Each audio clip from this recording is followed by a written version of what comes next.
Hello everyone, my name is Chris and this is the New World Awakening Show. In today's video, we're going to dive deep into the debate on whether American citizens should be allowed to own guns, but more specifically, assault rifles.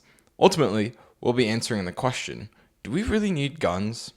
Since this is my first video, I want to say welcome to the channel. I'm very happy that you're here watching this video. I've been thinking about making my first video for a few years now, and I've finally gotten around to making it. I put many hours of work into this video and didn't really realize how long the entire thing would take. There's always a lot of different things that you don't expect to come up when you're doing something new, and this, of course, was no different. While it did take me, probably close to 100 hours by the time I'm done with this, which, yeah, I know, quite a few hours, I made sure that it's exactly how I want it to be, which will give you, the viewer, the best experience possible.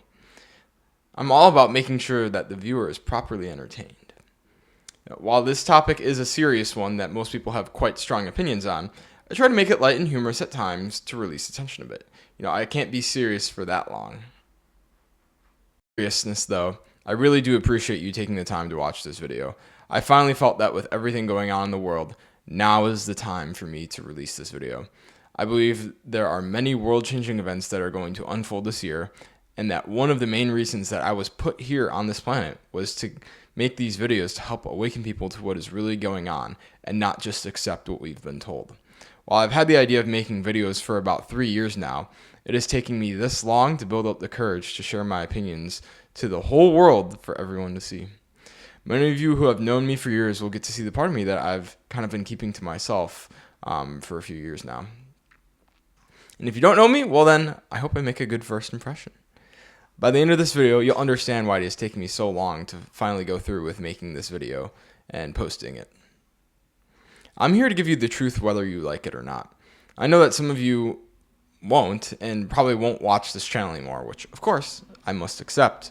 However, with what I believe is going to happen this year, you're probably going to feel an array of emotions ranging from confused, scared, disgusted, betrayed, tricked, surprised, terrified, and, a whole range of emotions. I'm not really allowed to go into a lot of these events or topics on, this platform, but if you are all curious to know what may be coming, stay till the end. I also wanted to let you know that I'll be reading off a script for the majority of the video. So if you see my eyes not always looking at the camera, that's why. I didn't feel like memorizing over 20,000 words. Yes, that many. Just so that I'm always looking at the camera. Hopefully you can understand. It won't take away from the video though, as what I'm saying is the important part. Anyways, since this is my first video, I wanted to say these things before proceeding with the show. The last thing I'll say is to please watch the entire video and don't leave in the middle, especially if you don't agree with me. I know it's a long video, but you'll enjoy every second of it. Thanks again and appreciate you all. Now, back to the scheduled program. Here's how the video will unfold. I'll state both sides of the discussion so that we clearly understand the arguments being made. I'll then start breaking down each point from both sides logically, starting at the surface. From there, I'll dig deeper into each point by exploring real examples that relate to that point, asking critical thinking questions, and ultimately determine if that point is true, false, logical, illogical, or inconclusive. After that, I'll add in anything else that I believe is relevant to the topic that wasn't covered earlier in the video. I'll then summarize everything I've covered and end the video there. The unique part about this video is that I had a debate with one of my friends on exactly this topic and found that it would fit perfectly in this video. It was a long conversation, but I had to add it to the video, and you'll see why. The goal behind this video and the show is to give you a different perspective on hot political topics that I haven't heard anyone give before. It's very different than anything else you've heard or experienced, so just be prepared. The most important thing I ask of you as a viewer is to keep an open mind. So be prepared to throw what you know out the window, embrace new information and perspectives, and most importantly, change your mind. Many of you may become uncomfortable with what I say during this video. Initially, you may completely disagree, but if you're willing to keep an open mind and release your attachments, your mind will truly begin to change. So with all of that, let's get into it. While I have an idea of what both sides of the argument advocate for, I asked ChatGPT the following to make tasks much simpler for me. Can you also explain the situation around guns regarding the Second Amendment in America? More specifically, around whether or not civilians should be able to own assault rifles. I want to get an overview of what each side, liberal versus conservative, thinks and why that side might be correct. If I didn't have AI to help me with this video, it would have taken me much longer to complete, and it already took me a very long time. Thank God it's 2025 and we have this technology available to us. Additionally, I made sure to ask the question in a way that implied no bias to get an unbiased answer. Here's what it said. The Second Amendment and Civilian Ownership of Assault Rifles, a Political Overview. The Second Amendment of the U.S. Constitution states, a well-regulated militia, being necessary to the security of a free state, the right of the people to keep and bear arms shall not be infringed. This amendment is at the core of the gun rights versus gun control debate, particularly regarding whether civilians should own assault rifles. So we have the liberal perspective, which is gun control and assault rifle bans. Liberals generally advocate for stricter gun control laws, including banning or heavily regulating assault rifles. Their key arguments include, number 1, public safety and mass shootings.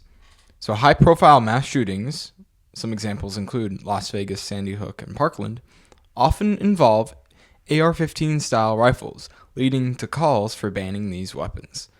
Assault rifles have a higher capacity and deadlier firepower than typical handguns, increasing the potential casualties in mass shootings. Number 2, no practical civilian use for assault rifles.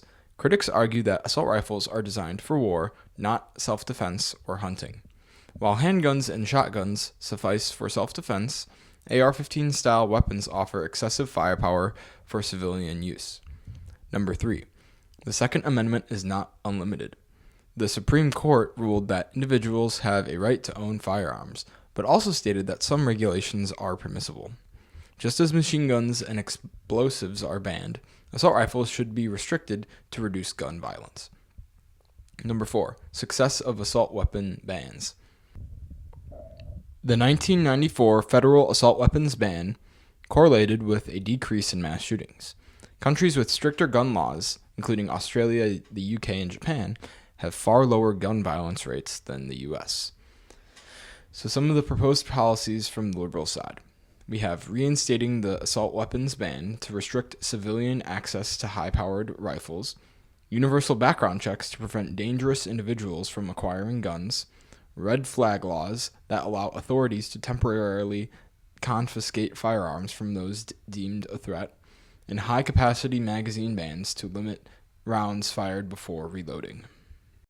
Next, we have the conservative perspective, which is gun rights and opposition to assault rifle bans.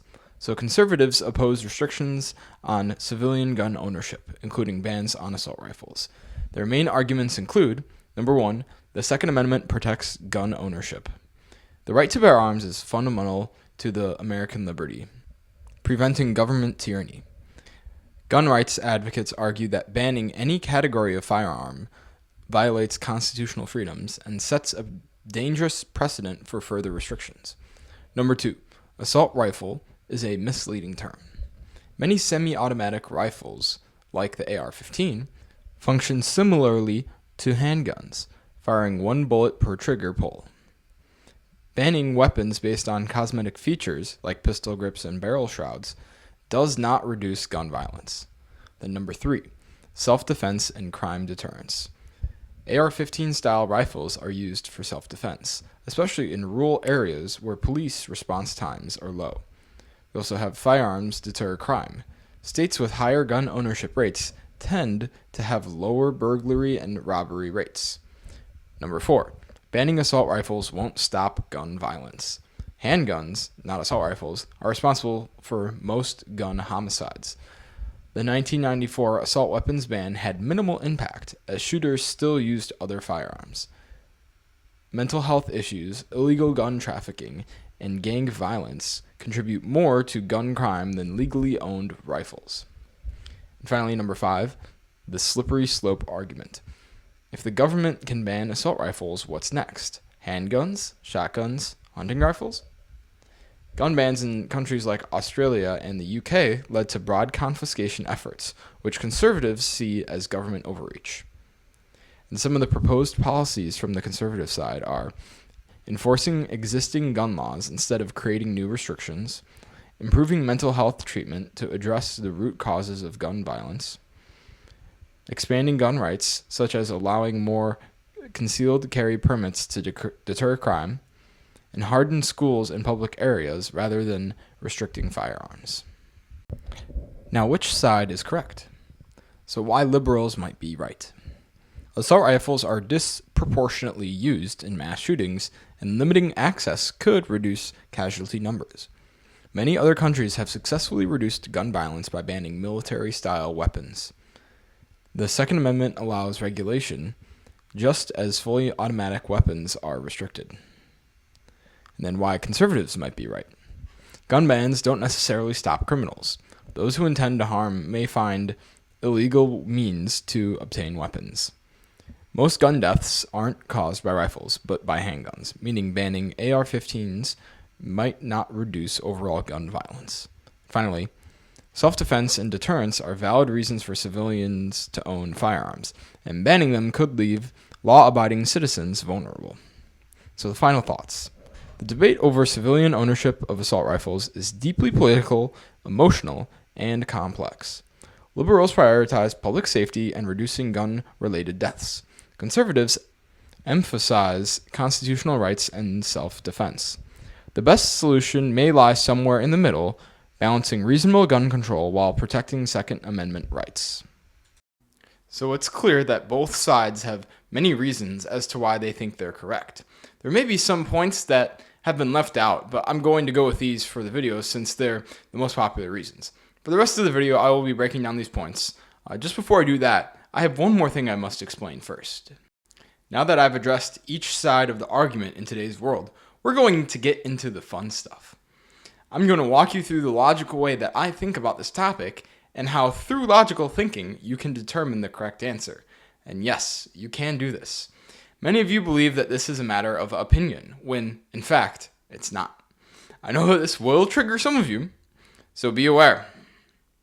To achieve a truly logical approach, you must not take a side in the argument and start with asking basic, simple questions that any person can ask. By doing this, you can figure out the true nature of the topic without any bias getting in the way. We all have our personal biases, but by taking the approach of answering each question one at a time as objectively as possible, this can be eliminated. We also must forget what we know because, again, our biases can get in the way, which will affect the answer. With each example, I'll go deeper down the rabbit hole of questions, deeper than you ever thought possible, deeper than the ocean, deeper than the crust, and deeper than the mantle. Deeper than the mantle. Yes, NPC, that deep. So, if you don't think that you can handle going that deep, you may want to reconsider. However, with me as your guide, I will make sure that the trip is safe and that all will be well. I promise. So, once an example has been thoroughly thought through, say that fast 5 times. Once an example has been thoroughly thought through and reached a point where a true answer emerges, I will conclude on whether the point is true, false, logical, illogical, or inconclusive. Before I proceed with the video, I want you to take the time to think what your answer to the question, do we really need guns, is. This can be as simple as yes or no, or as complicated as it depends. I want you to continually ask yourself this question as your answer might change over the course of the video. I will ask you what your answer is at the end, so please be prepared to think seriously about the question. I know that some of you already have your minds made up and are thinking, there's no way you can convince me of the other side's argument. For some of you, that'll be correct. And for some of you, that'll be completely wrong. However, the only way you'll know is by watching this entire video. So, do you want to know if you're correct and risk being wrong? Are you prepared to have your beliefs challenged and potentially have a new view on the world? Do you want to know the truth behind guns or continue to believe what you already know? Only you can answer those questions. If you are still unsure at this point, now is the time to stop watching because once we get past this point, there will be no going back. You'll be forced to confront your beliefs, and your perspective will be changed. For most, at least. Are you intrigued yet? Are you ready to be awakened? I hope so. Let's take a look at our first example. Now, where shall we start? That's a good question. How about we start with why we're even talking about this in the first place? The Second Amendment. Let me read out loud what the Second Amendment is. A well-regulated militia being necessary to the security of a free state, the right of the people to keep and bear arms shall not be infringed. Now, what does this mean in today's language? It means that American citizens have the right to own guns and that it shall not be limited, restricted, or undermined by the government. So just to be clear, American citizens are allowed to own any type of firearm, and that can't be taken away from them? Yes, that's correct. Okay, well, I guess that's the end of the argument. Since the Constitution says we can have guns, then we can have guns. So, yeah, that was easy. Now, obviously, I've just started talking about this, and this is not the end of the video. I didn't hype you all up just for that. I wanted to start with this point because, as I said earlier, the reason we're even having this argument is because of the Second Amendment. I ultimately could just end the video right here because the right to own guns is the law and was made very clear by our founding fathers. It didn't say some guns or only these type of guns or not these weapons. It says arms, which means everything. As clear as this amendment is, we are still having this argument today, which is why I started with this. I know that some of you at this point are probably thinking, well, while that is true, I still don't see a reason for citizens to own assault rifles. Maybe you already forgot some of the points that the conservative side brought up regarding the Second Amendment. Let me read them to you again. The right to bear arms is a fundamental right to American liberty, preventing government tyranny. Gun rights advocates argue that banning any type of category of firearm violates constitutional freedoms and sets a dangerous precedent for further restrictions. If we look at preventing government tyranny in the past, there have been plenty of tyrannical governments that have existed. Some examples include, Germany in the 40s, just say that. I have to be very careful with some of my words if I repeat them a lot. The Soviet Union from 1922 to 1991, Maoist China, North Korea, the Roman Empire, the Spanish Inquisition, the Mongolian Empire under Genghis Khan, and the British monarchy's tyranny over the American colonies. Wait. What was that last one? The British monarchy's tyranny over the American colonies. Did some of you forget what we learned in school about how our country was founded? It seems so. So let me give you a brief reminder. The British monarchy under King George III, imposed unjust taxes on American colonists without giving them representation in Parliament, violating their right to self-governance. When colonists protested, Britain responded with harsh crackdowns, including the Boston Massacre and the Intolerable Acts, which restricted freedoms and allowed British troops to occupy homes. The Quartering Act forced colonists to house soldiers, while Britain also attempted to disarm the population, leading to armed resistance in Lexington and Concord. The Boston Tea Party was a major act of defiance against oppressive trade laws, escalating tensions. In response to years of tyranny, the First Continental Congress formed to push back against British rule. But when diplomacy failed, the Declaration of Independence formally severed ties with Britain. The American Revolution was fought to secure the natural rights and freedoms of the British government, or that the British government had violated. These events directly influenced the U.S. Constitution and Bill of Rights, particularly protections like the Second Amendment, to prevent future government overreach. So part of what the British monarchy tried to do was disarm the population to prevent resistance from the colonies. This led to the Lexington and Concord battle, which was one of the first of the Revolutionary War. This ultimately led to the Founding Fathers drafting the Constitution, which includes the Second Amendment. The Founding Fathers feared centralized government power, having fought against British rule. The Second Amendment was designed as a safeguard to ensure that people could resist oppression if the government became tyrannical. So there you have it. That is the main reason why the Second Amendment was included in the Constitution. So for those of you who didn't know why we have the Second Amendment, now you do. Okay, well, that happened like 250 years ago, Chris. Things have changed now.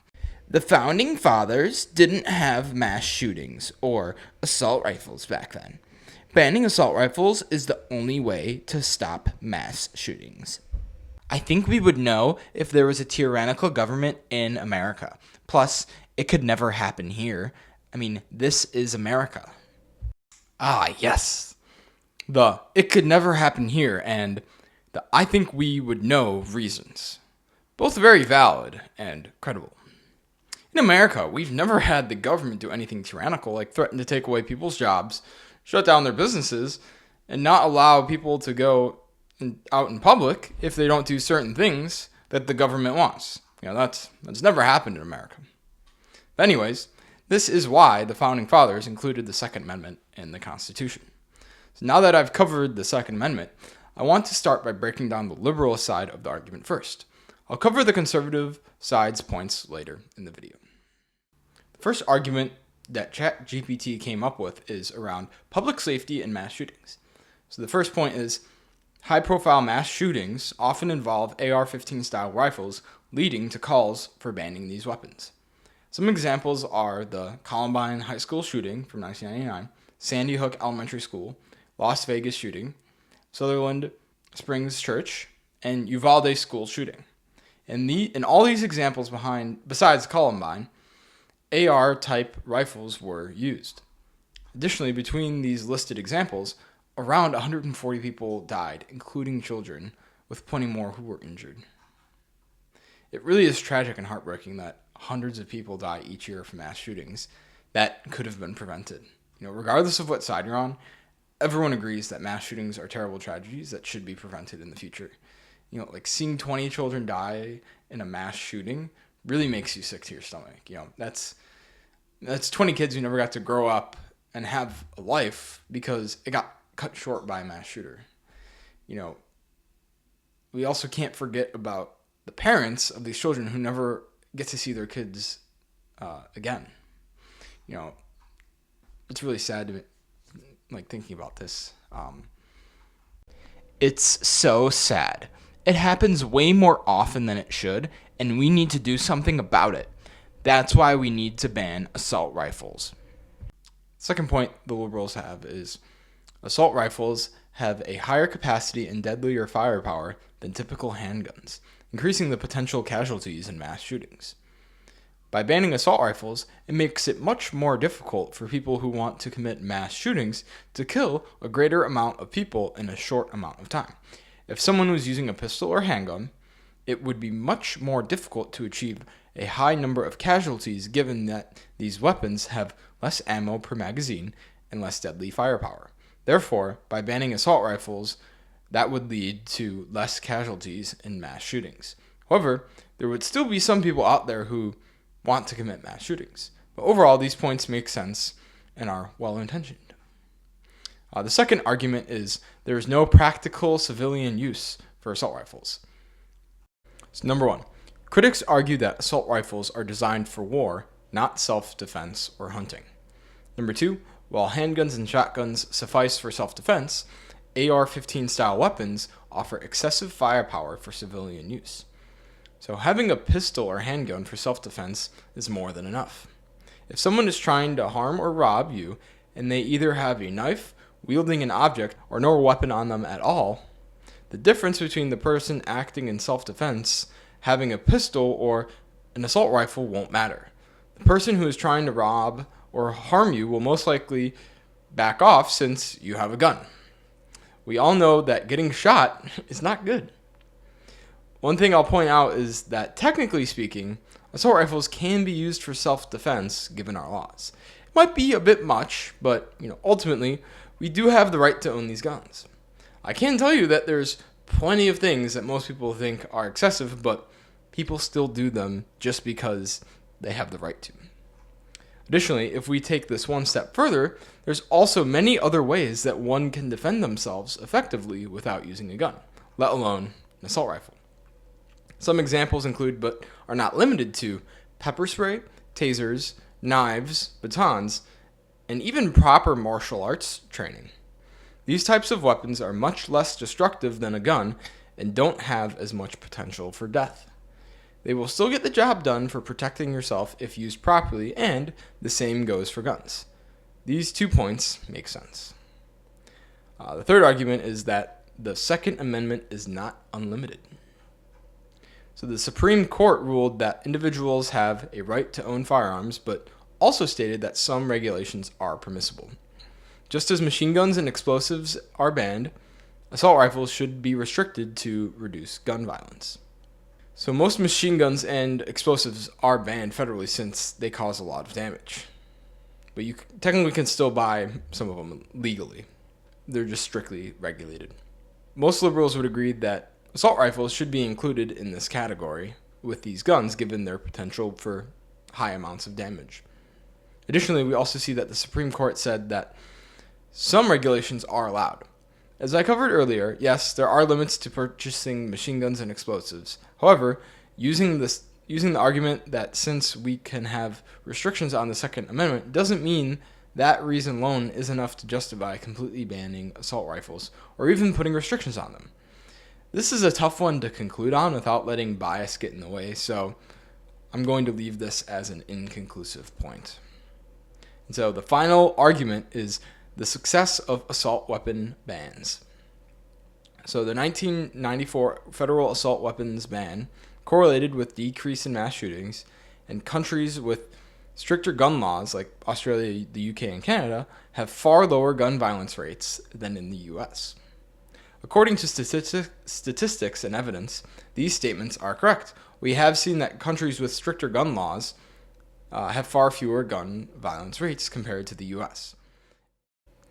All these countries have banned assault rifles and most handguns, thus providing evidence that banning guns does help with reducing gun violence and mass shootings. Some evidence to back this up is that Canada has only had 1 to 3 mass shootings per year. The UK has had 1 per decade, and Australia has had only 1 since 1996.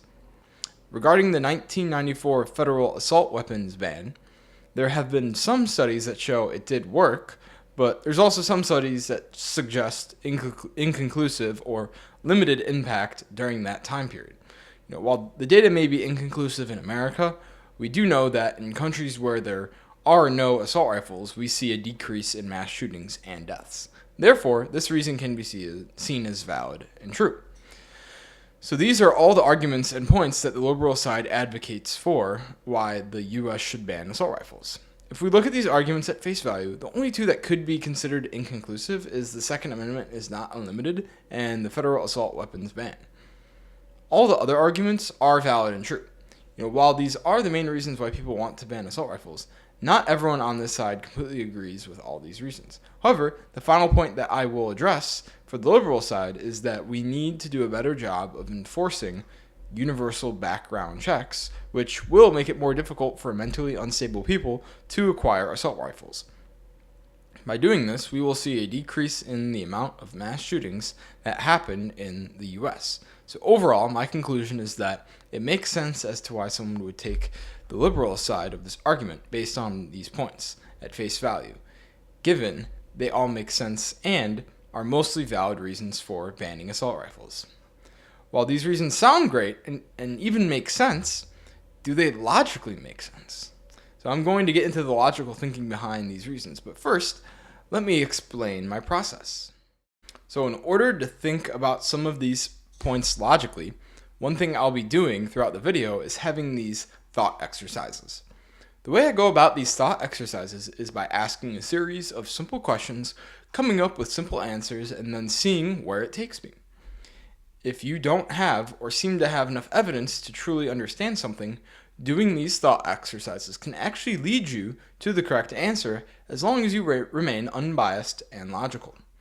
Some of these thought exercises may reveal uncomfortable truths that many do not want to face, which is why many people don't think this way.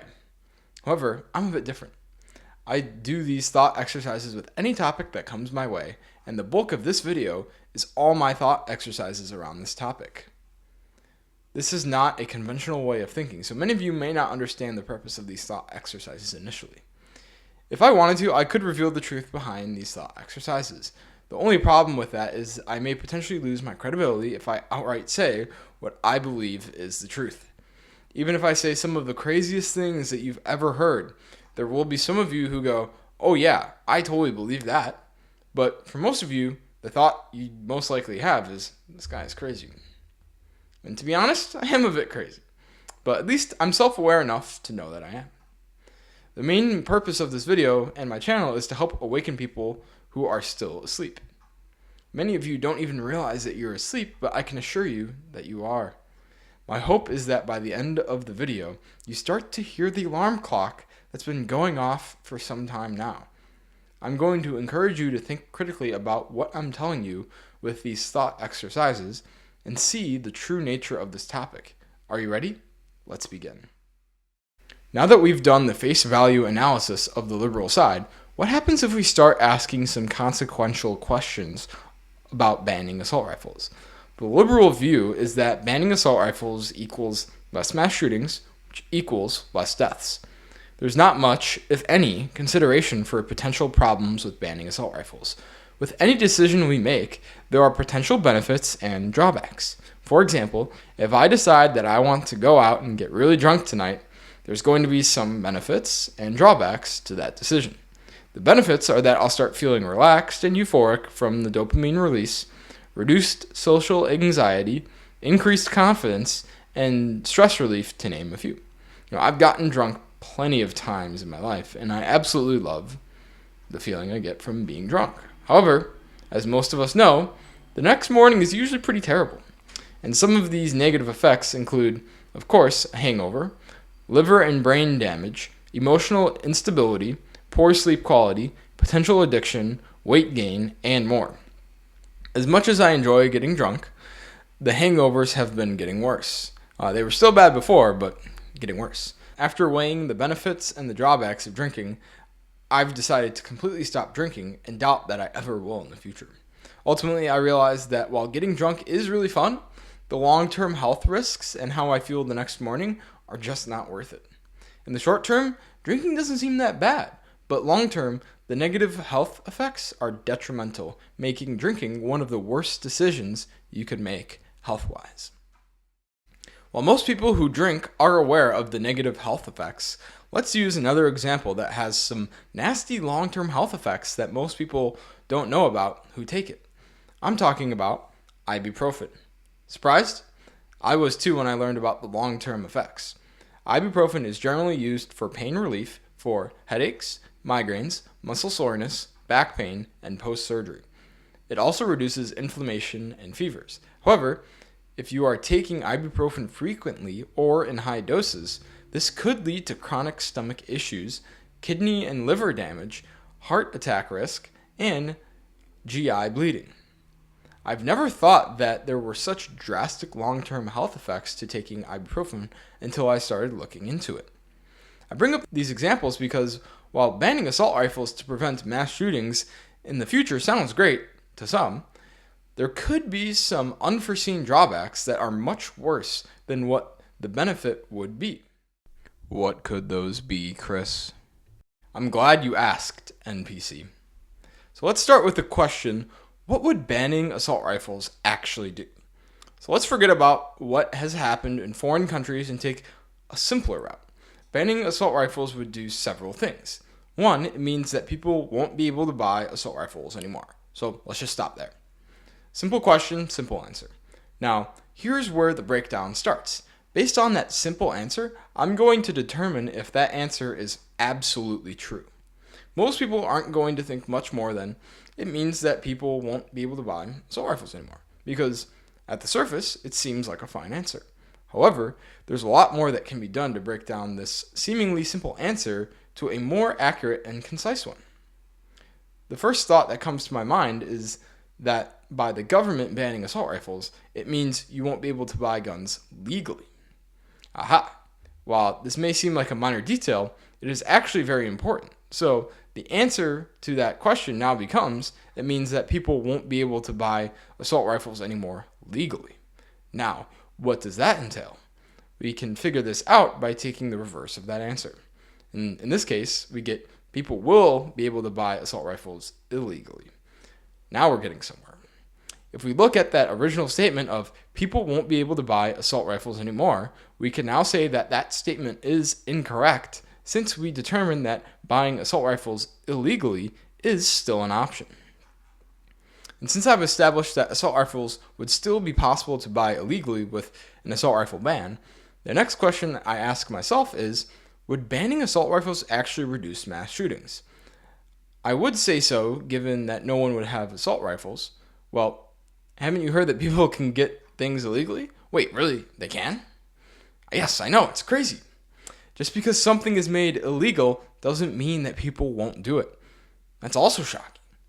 And people out there still do drugs, rob stores, speed in their car, drive drunk, traffic humans, assault others, steal identities, and much more. To think that people will not do something because it's illegal is just simply not true whatsoever, and believing that it wouldn't apply in this situation is also false.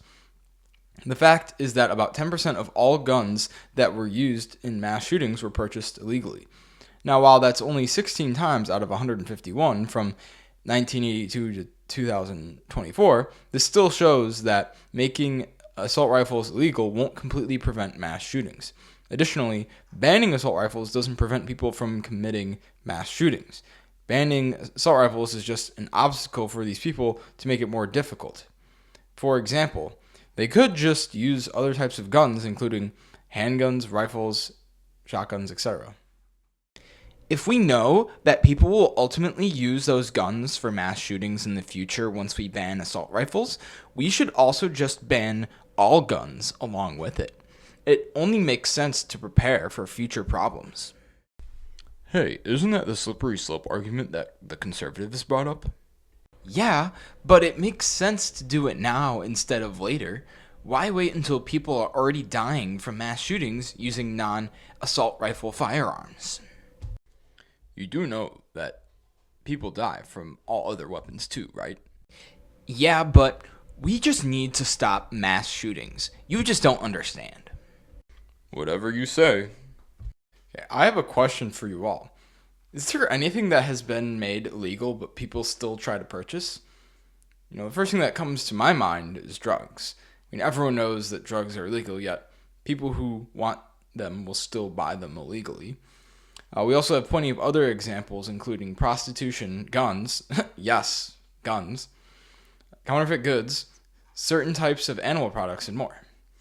Back in the 20s, we had this thing called Prohibition, where the government banned alcohol.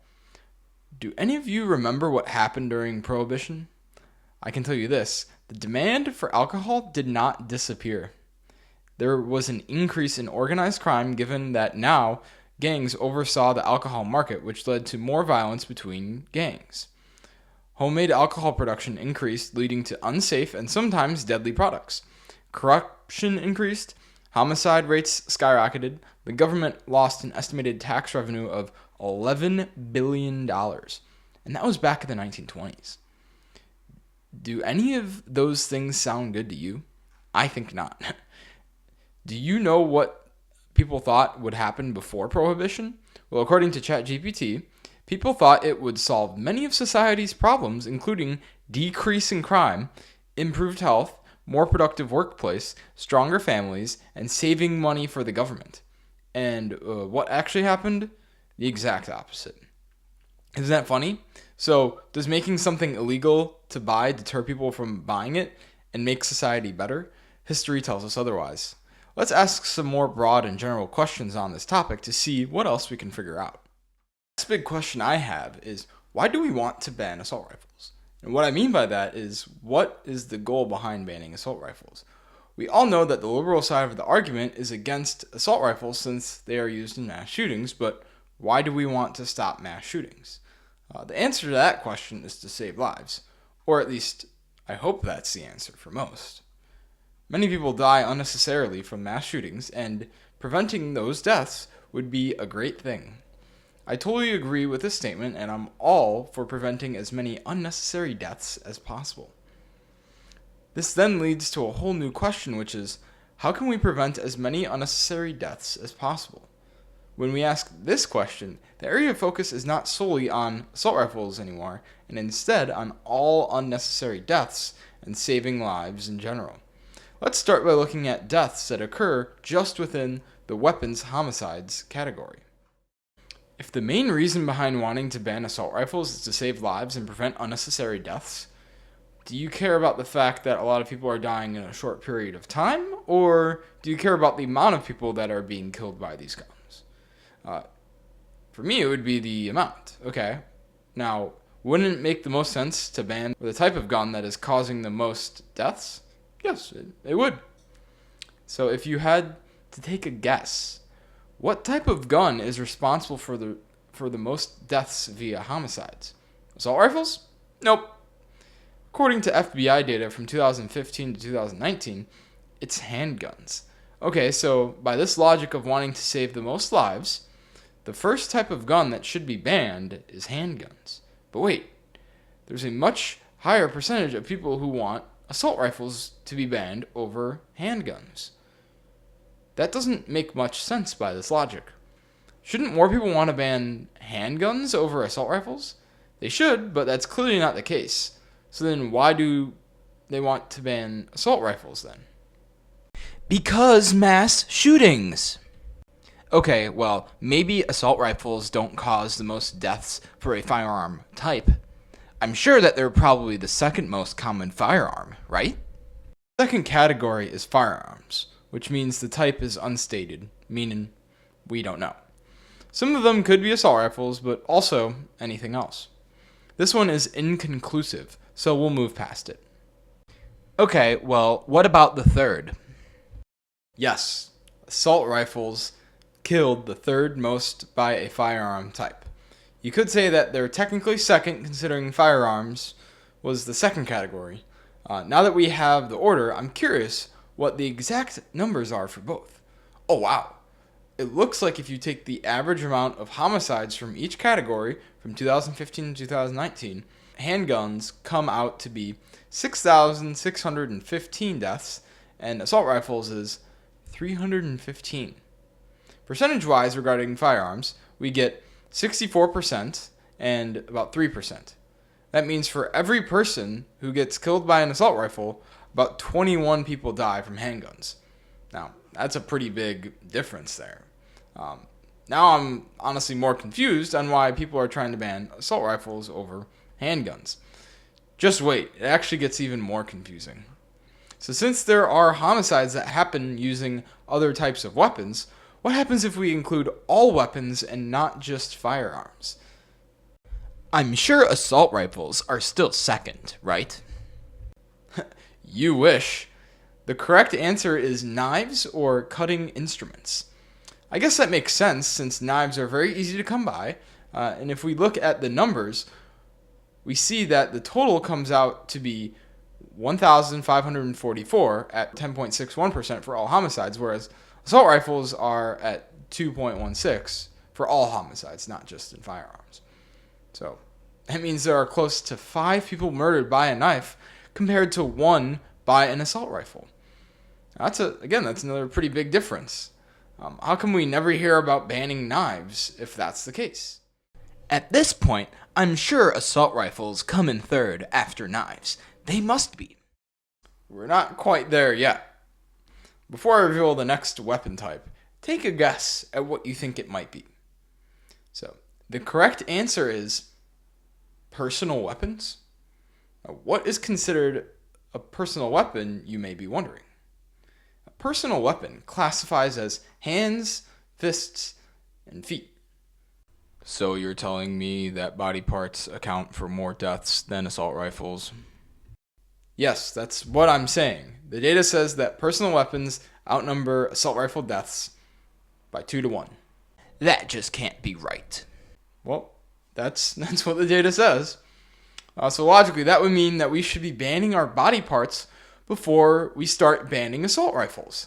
So we should cut off all of our hands, give it a little chop there, and feet to prevent homicides. Oh, but why stop there? Why not go to knees and elbows? If we're banning the things that cause the most homicides to save as many lives as possible, we should be cutting off our body parts before we ban assault rifles. Now, obviously, I'm not advocating to dismember people to prevent homicides. I repeat, do not cut off your hands or your feet. I'm just using it as an example of what we should be doing before banning assault rifles if we are trying to save as many lives as possible. Okay, Chris, I think we get the point by now. Can you just tell us that assault rifles are the number 4 category so that we can move on? I really wish we could move on, but there is one more category before we get to assault rifles. How is there still another category? I know, shocking, right? The next category is blunt objects, including hammers, clubs, etc., which accounts for about 3% of all homicides compared to 2% for assault rifles. Now, how often do you hear people wanting to ban hammers, golf clubs, baseball bats, anything like that? You don't even, though there are more homicides by these objects over assault rifles. Only after all of this do we get to assault rifles coming in 5th place at 2% of all homicides. I'm sure that most of you probably didn't know this and would have thought that assault rifles were much higher. After breaking down the stats behind homicides, I've determined that banning assault rifles first really wouldn't do much of lowering the total amount of homicides. Yes, we would save some lives in the process, but only 2%, which is not really that big of a difference maker. Thus, the viewpoint of banning assault rifles before other firearms and weapons to save lives is very illogical and not really a valid reason whatsoever. Now, what happens if we look at just saving lives in general? Again, the goal should be to save as many lives as possible. Now, this goes for everything, not just homicides, gun deaths, and mass shootings. I'm talking everything. Because you do know that people die from other things other than mass shootings, right? Of course, Chris. Okay, just making sure. Hello. If we look at the statistics around deaths in America, in 2023, there was an estimated about 3,090,000 deaths. If we take the total amount of mass shooting deaths from 2023, we get a total of 659. That means the percentage of total deaths from mass shootings in the year 2023 was about 0.02%, or approximately 1 in 4,690 people who died. So, an extremely small percentage. If we look at much bigger categories, including cancer, heart disease, unintentional injuries, stroke, and Alzheimer's, etc., we see that these 5 categories alone account for well over 50% of the total deaths on a yearly basis. Now, wouldn't it be better money spent trying to decrease deaths in these categories over banning assault rifles? If we decreased deaths from all of these categories by only 1%, that would save 27 times more lives than what could possibly be saved by banning assault rifles. And I know some of you are thinking, aren't a lot of these people already old and dying? The answer is yes. So if we take out all deaths from people over the age of 65, that's about when people start to die, and that accounts for about 75% of all the deaths, that will still save 6 times more lives than mass shootings with only a 1% reduction of deaths from all these categories. Yet we still talk about banning assault rifles as much, if not more, than these other causes. Isn't that weird? I also didn't even go over more common deaths, including drug overdoses, car accidents, or suicides. I mean, texting and driving alone with other distractions had a total of 3,308 deaths in 2022. And that's 6 times more than what we got with mass shootings. Preventing these deaths are far more realistic and easier compared to banning assault rifles. Here's another thought exercise for you all. Since we want to ban assault rifles to save lives, shouldn't we ban other things that cause lots of unnecessary deaths too? You'd think that'd be the case, but it's not. Another way we can look at the banning of the assault rifles argument is by finding another common way of death, buy an object, and treat it the same way we would assault rifles in the assault rifle debate. You'll see what I mean. In this example, I'll be using car accident deaths. So in 2023, there were a total of about 41,000 deaths from motor vehicle traffic crashes. If we take the ratio of car accident deaths to mass shooting deaths, we get 62 to 1, which means that cars are 62 times more deadly than assault rifles. Wait, what? 62 times more deadly? Why are we talking about banning assault rifles? We should be banning cars instead. That would save 62 times more lives. When you put it like that, it makes sense to ban cars over assault rifles. So then, why does no one talk about banning cars? Why would we ban cars, Chris? That's so stupid. You do realize that you'd be taking away the main mode of transportation in the US, right? You clearly didn't think about that before making that comment, now did you? From a purely logical perspective, banning cars should be more of a priority than banning assault rifles. Yet isn't it weird that no one ever talks about banning cars? Obviously, we're never going to ban cars to save lives. That in of itself makes no logical sense given the widespread use of cars. But when you replace assault rifles with cars, that's when the assault rifle argument starts to have flaws. So think about that for a bit. Cars kill people, more people than assault rifles. Cars can be dangerous, yet we only talk about banning assault rifles. These are just a few examples that show if we're trying to save lives, there are plenty of other things that we should be prioritizing over banning assault rifles. Let's move to a couple of the proposed policy changes that liberals advocate for. These will be the final points I address before the halfway point of the video. Another big aspect the liberal side argues for is to mandate universal background checks. One of the big topics that comes out of this is the gun show loophole, which I'm sure you've all heard about.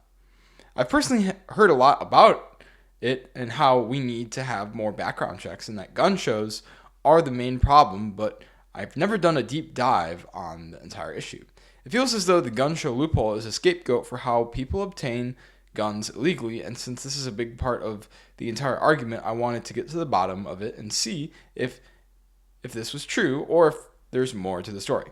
So what is the gun show loophole exactly? It is the absence of a federal requirement for background checks for private sales of firearms. Federal law mandates background checks for firearm purchases made through licensed dealers, including gun shop and at gun shows. However, private sales between individuals who are residents of the same state, in a state that doesn't require background checks for private sales, are not subject to federal background check requirements, creating what is often referred to as the gun show loophole. If you've never done a deep dive on this, you probably thought that you could just go and buy a gun at a gun show with no background check, which is technically not the full story. So what does this mean? If you're worried about people obtaining guns without background checks, live in a state that requires it. So 22 out of the 50 states, including DC, mandate background checks, which means that the problem is with the 28 states that don't mandate background checks for buying or selling guns. This is ultimately a state issue and not a federal one. I know that some of you don't like to hear that, but that's why we have multiple states. Hopefully this clarifies the issue. The other policy change that liberals advocate for are red flag laws, which would allow state authorities to confiscate firearms from those deemed a threat. I personally do believe that there are some people that shouldn't be allowed to have firearms, especially those who are threatening mass shootings. Having these laws in place can certainly help save lives by preventing impulsive violence. However, there are critics that raise concerns about due process, false accusations, and the potential for abuse with these laws. For example, if the law that is written is vague and allows for interpretation, this could lead to misuse. Some examples of questions that could lead to misuse include, what is considered a threat? A threat or danger to who exactly? You or me? Overall, these laws have the potential to save lives, but can also lead to misuse, making things worse. I've now gone through all the arguments and points that the liberal side of the argument advocates for. Based on the analysis that I've done so far, the liberal side makes sense at the surface, but once we dig even just past the surface, we see some big flaws in their argument. The two that stand out to me are the ignorance of the consequences of banning assault rifles, unforeseen and foreseen, and the saving lives breakdown. With these major flaws, the liberal argument is not holding up very well, which in turn has strengthened certain parts of the conservative argument. And so we're at about the halfway point here and wanted to take this time to check in with everyone to see where you're at.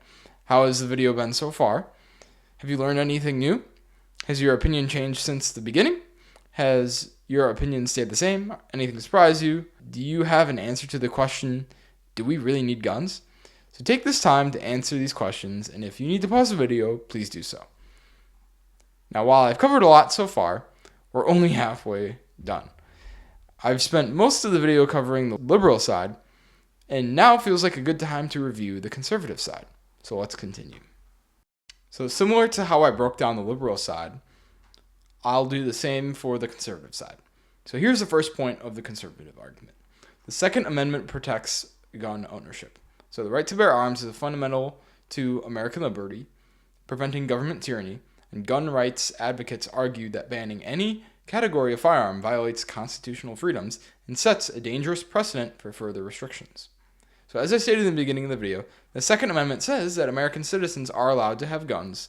It doesn't specify which ones they're not allowed to have, which means that they can have any type of weapon. To put it simply, since the Second Amendment says you can have guns, you can have guns. Additionally, banning any type of firearm violates constitutional freedoms and sets a dangerous precedent for further restrictions. This basically means that if the government bans assault rifles, who's to say they won't immediately start to ban more firearms? That wouldn't happen, Chris. I trust my government and know that they're doing it to save lives. They'll stop at assault rifles since they're more dangerous. Were you not here for the first half of the video? No, I was. Then why? Never mind. So, number 2. Assault rifle is a misleading term. So many semi-automatic rifles function similarly to handguns, firing one bullet per trigger pull as opposed to fully automatic military weapons. Banning weapons based on cosmetic features like pistol grips and barrel shrouds does not reduce gun violence. It is true that assault rifles are not fully automatic and function similarly to handguns in the sense that you must pull the trigger every time you want to shoot a bullet. The term assault rifle is not specifically defined, which means that some guns could be assault rifles while others aren't solely based on the definition you're using.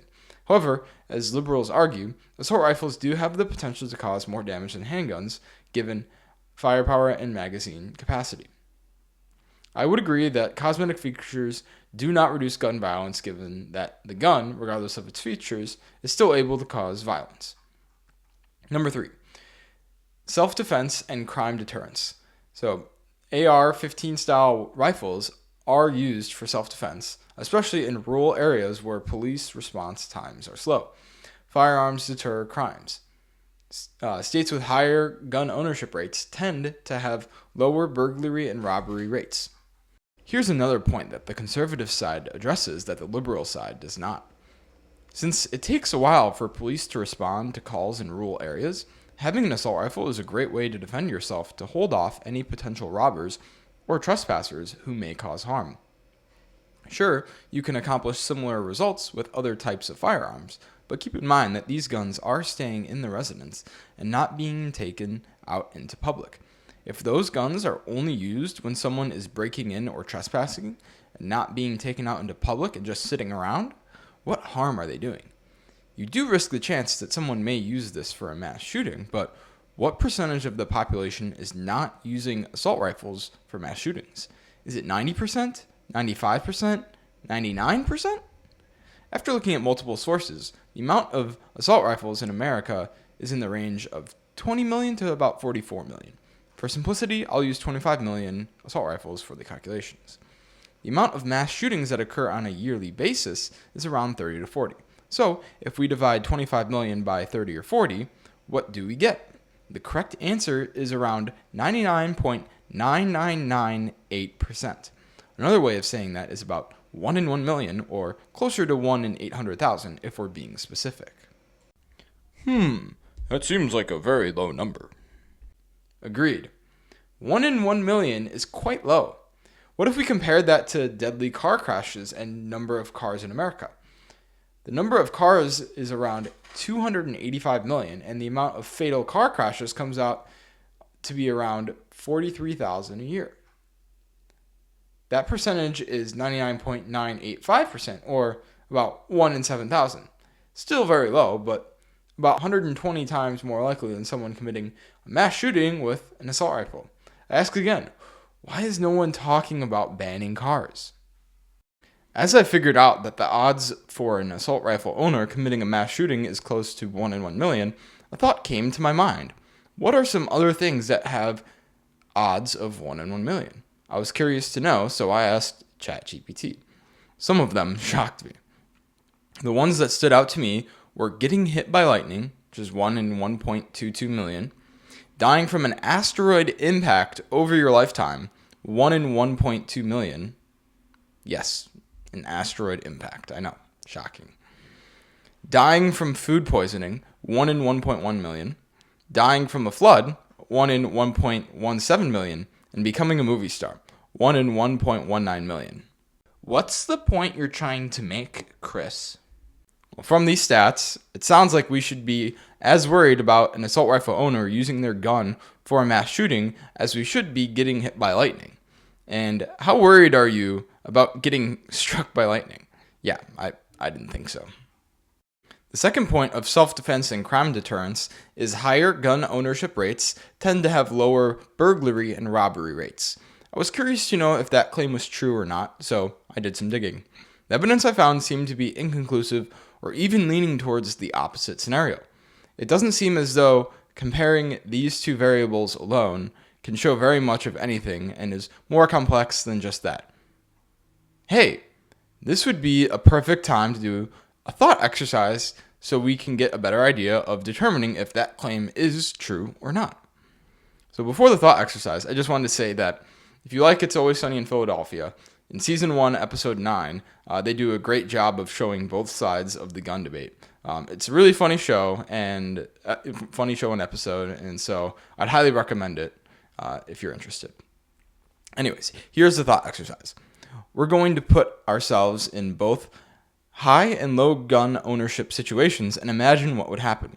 So let's say that everyone in America is a trained assassin and is always walking around with at least one gun. So in other words, if you try to harm anyone in any way, it could very easily end badly for you.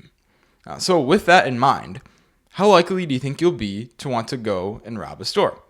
Since the likelihood of me getting harmed is basically certain and death likely, I will have absolutely no desire to do such a thing. In this situation, what is the result regarding robberies and burglaries? What we get is no motivation by anyone to commit them, along with any violent crimes, given the high probability for injury and death. This would result in violent crimes going down drastically. However, some people would still try to commit these crimes, but most likely die sending a message that trying to rob a store is a death sentence. Now that we have that scenario in mind, let's move to the opposite one. So now, not a single person has a gun. People still have weapons, of course, but just not guns. Okay, so in this scenario, how likely do you think you'll be to want to go and rob a store?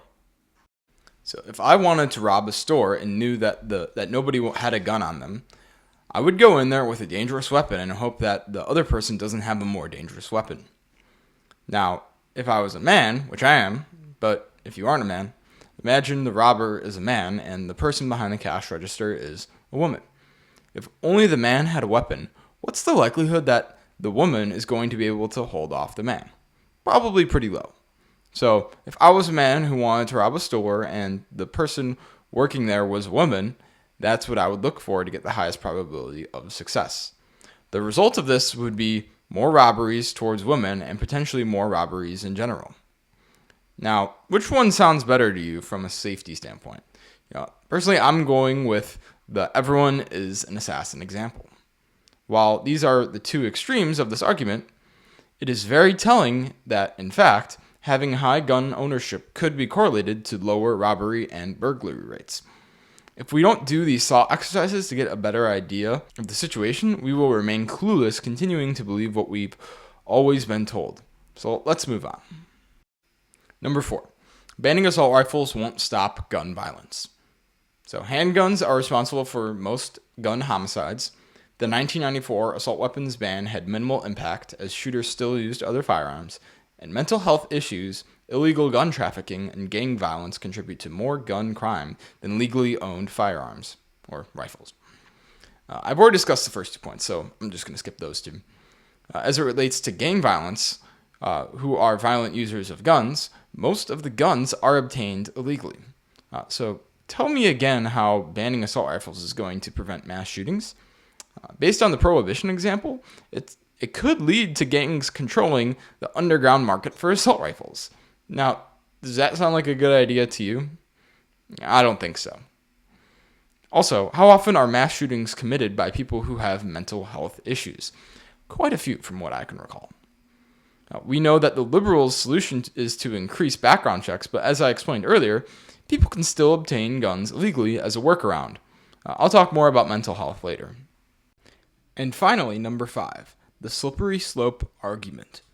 If the government can ban assault rifles, what's next? Handguns? Shotguns? Hunting rifles? Gun bans in countries like Australia and the UK led to broad confiscation efforts, which conservatives see as government overreach. Let me bring you back to something I brought up before regarding other countries that have banned guns. Specifically, I'll talk about Canada, the UK, and Australia, given that these countries are very similar to the US in many ways and considered some of our closest allies. As I stated before, these countries have much stricter gun laws than what we have in America. So the question I have is, how did those countries get to where they are in terms of gun rights? Since the conservative side brings up government overreach, I want to see if that has any backing by looking at how these 3 countries went about banning guns. However, before I do that, I have another thought exercise. Chris, why do you have so many thought exercises in this video? You're making my brain hurt from all this critical thinking I don't like doing because it's easier to believe what I've been told and not think about it. I'm getting uncomfortable from you talking about this and don't want to believe what I've been told in the past is a lie. I don't like these thought exercises. NPC, you are free to believe whatever you want to believe. I'm just here to give people a different perspective on these topics, and if you want to listen, then great. If not, then you can go back to listening to mainstream media, who's just going to tell you what you want to hear. It doesn't make any difference to me. However, since you've made it this far in the show, you probably want to stay here, is my guess. I'll treat you real nice, NPC. So nice that you'll never want to go back to mainstream media. How does that sound? I mean, I have been getting a bit bored of the mainstream media lately. It feels like they just keep saying the same things over and over again. It's not as good as it used to be, and I wanted to try something new with this video. I don't like how much thinking I have to do while watching this video. Will all your videos be like this? Yes, NPC. You will have to think when watching my videos. I know it's a lot to take in now, but over time, my guess is that you'll be happy with your decision. And you know, critical thinking is good for you, right? Yes, I know. It can just be difficult to think for myself and uncomfortable to face the truth that doesn't sound very good. I'd rather not think and be very comfortable because it feels good. As I said earlier, you are free to do what you want, and no one is forcing you to listen to me. But if you decide to go back to mainstream media, just be careful. Being comfortable all the time isn't always good for you. Why wouldn't I always want to feel comfortable? Being comfortable is great. Since you're making my brain hurt, I'm just going to go back to watching mainstream media and be nice and comfortable. Okay, NPC, you go ahead and do that. Anyways, I got sidetracked. What were we talking about again?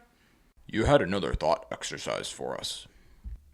Ah, yes, I remember now.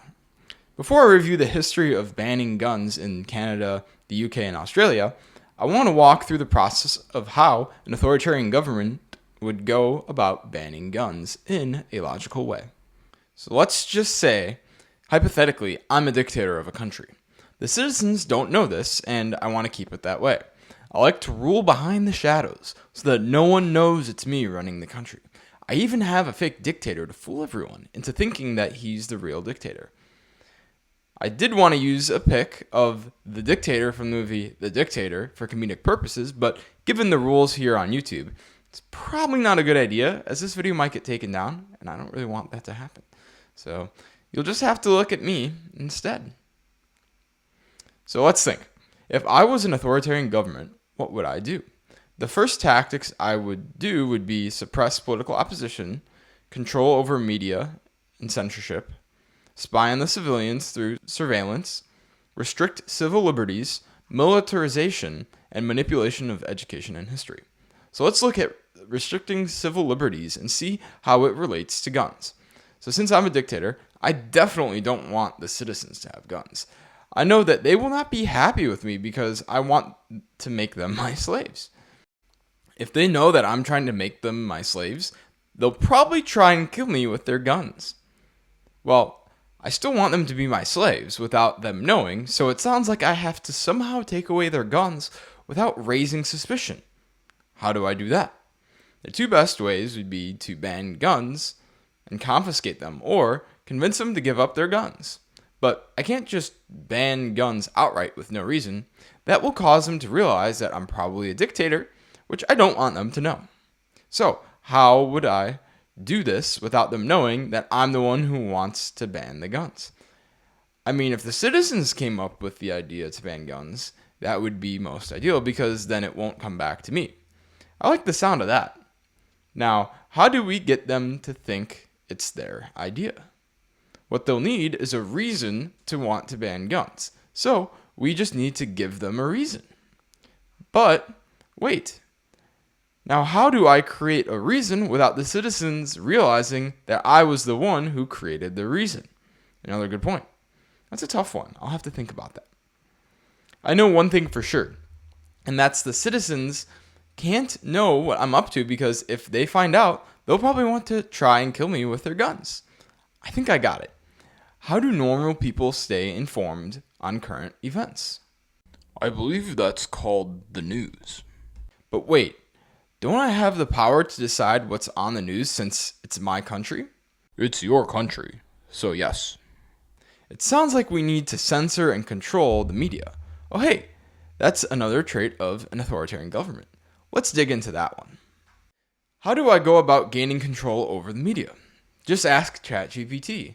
And yes, in this fictional scenario where I'm a dictator, I use ChatGPT for planning on gaining control over a country. I mean, it's really good. Plus, I'm not the most motivated to figure all this out on my own, so I ask ChatGPT. In a real dictatorship, I would ask my military to figure it all out for me. Anyways, I digress. ChatGPT gave me a bunch of options that all sound great.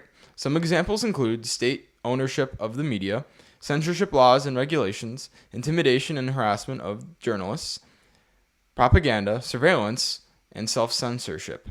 I do like the sound of a bunch of these. The one that seems easiest to me is the state-owned media. That way I can just tell everyone what I want them to hear, and then they won't know what I'm up to. Wait, hold on a sec. If I control the media, my citizens will know, and if they hear what the media is telling them, it may become obvious that I'm a dictator, which I don't want them to know. I need to be a bit sneakier about it all. How can I be sneakier about that? The big hurdle is me owning the companies and having people figure it out. So the real question then becomes, how can I control these companies without buying them? Well, I can't buy the company, but I can buy the people. It's very easy to buy people since most of them are crazy for money and don't have much of it. I have the wealth of an entire country, so I can give them so much money that they are willing to forego their moral values, or at least some of them. I must find these people because I don't want to spook the good people and tip them off that I might be trying to buy them. I'll need a process to test people to see if they'd be willing to take a payout. I'll think about the specifics of that later. Anyways, back to figuring this out. I'll need to buy individual journalists. More importantly, I'll need to compromise the executives first because they're ultimately the ones making the decisions. Another thing I could do is create a secret program that trains people to infiltrate these organizations. That way, it'll look more natural if someone gets hired, then gets to a position where they can make decisions. I just need to make sure that those who are in this secret program don't get exposed as people who are working for me. That would be bad. So if I recruit people who work at major news organizations to help me, pay people outright to say or do what I want or infiltrate these news organizations, that would be amazing. And once I can successfully do all this, I'll start to flood the media with what I want them to hear, and then discredit independent journalists and alternative sources. As it relates to guns, through this program, I would do this by having these journalists push a narrative that promotes reasons why we should ban guns. However, I still need to create a reason for them to want to ban guns. I'm back at the question, how do I create a reason without the citizens realizing I was the one who created the reason? I just covered the media aspect of this, so now I just need to manufacture that reason. I'll have to think more about that one. Other than the reason, it sounds like the perfect plan to me. This will make it very difficult for people to figure it out. But shit, what if someone still figures out that this is going on? Now that would be terrible because everything would be exposed. And if we're being realistic, only a few people are going to be able to figure this out. So dealing with a few people as opposed to an entire country will be much easier to handle. I still need some ways to silence these people. Luckily for me, that's when I can start to use some of the other examples that ChatGPT gave me earlier. Damn, ChatGPT really is good. Oh, here's a good one. Intimidation and harassment of journalists. This one is easy. I literally have an entire country's military at my disposal. Why wouldn't I want to use the force of my military? I can't do this very often because, again, people will start to get suspicious if I do. I should only do this as a last resort. I can also do surveillance and self-censorship. If I can see what everyone is always doing, it'll be very easy for me to see who's acting out and who's going against what I say. I could do it illegally, but it would make more sense if I could pass a law that gives me the ability to spy on everyone legally by expanding the government's ability to watch what everyone is doing. As long as I bury that specific language in thousands of pages that no one wants to read, or make it vague, which would allow for many different interpretations, I should be able to get away with it. Once I'm able to make this a law, I can then watch and see if anyone is talking about Second Amendment rights and if anyone starts to step out of line. I can encourage them not to, or else. Or else what? Exactly. The final tactic that I can use is manipulation of education and history. Now, this one will take some time to accomplish. Unfortunately, many people today know that authoritarian governments pass gun restriction laws before committing crimes against humanity.